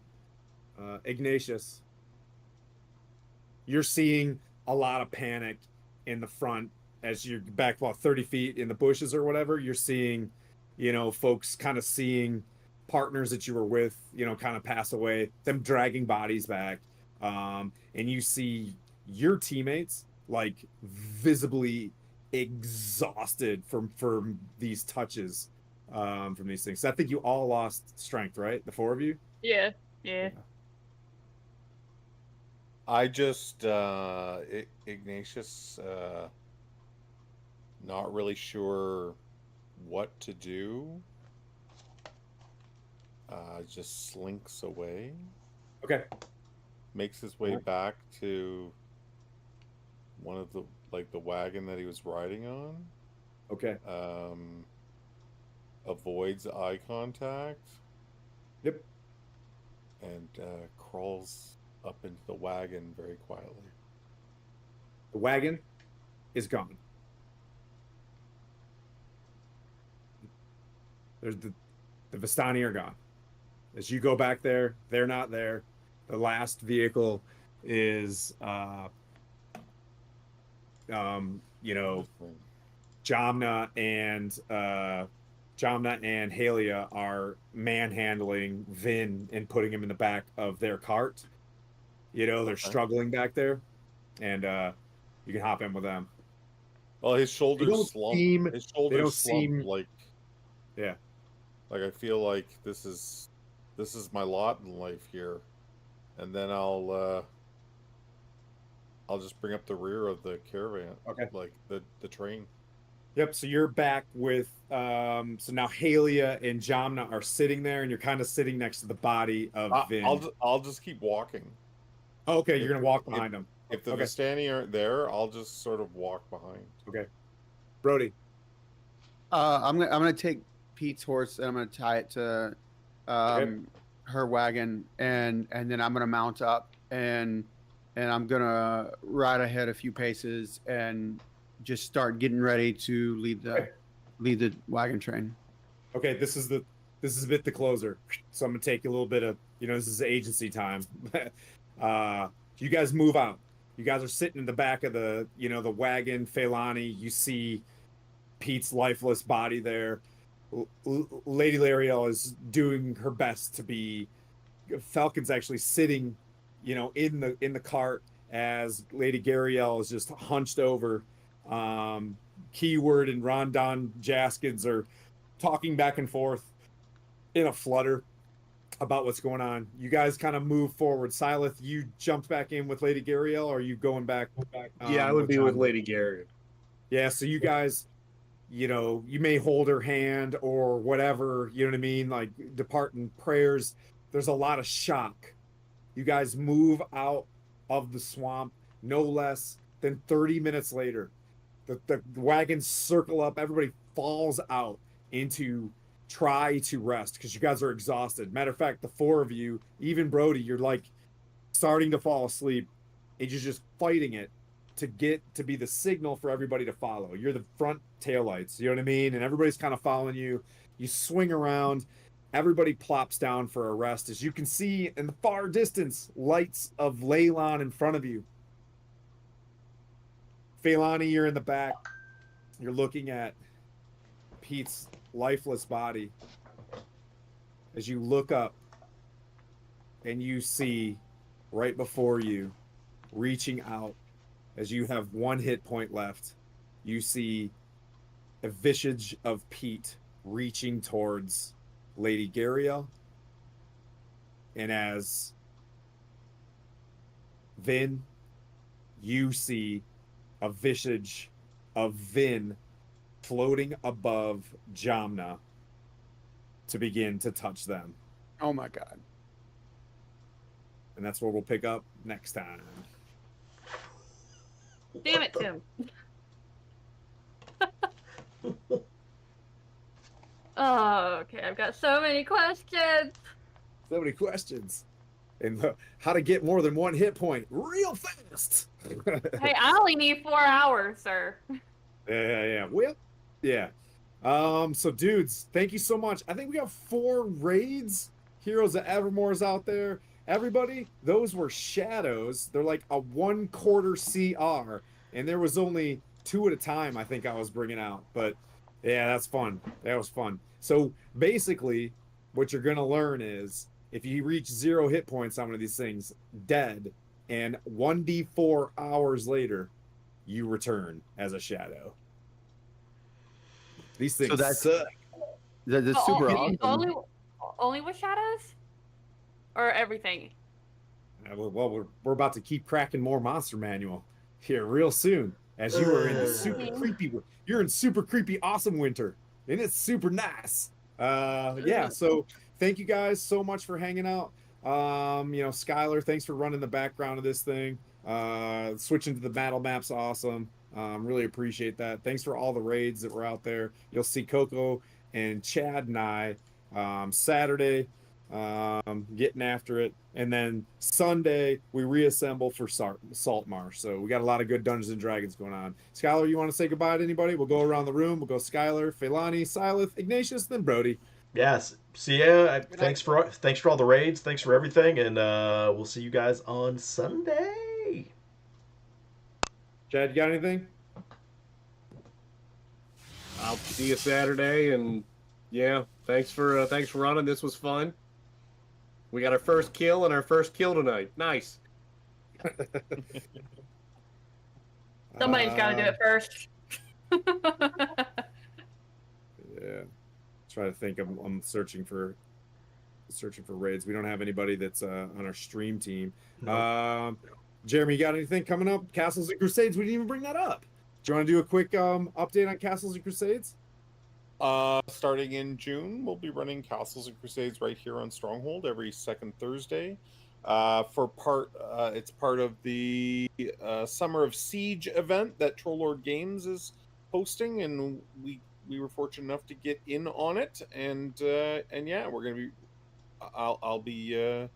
I'll be your castle keeper, as they call it in that system, and we'll be playing some Castles and Crusades. If you like, it sort of has an old school D&D feel. It's not quite as rule robust as 5th edition, but fun. I think we're gonna have a good time.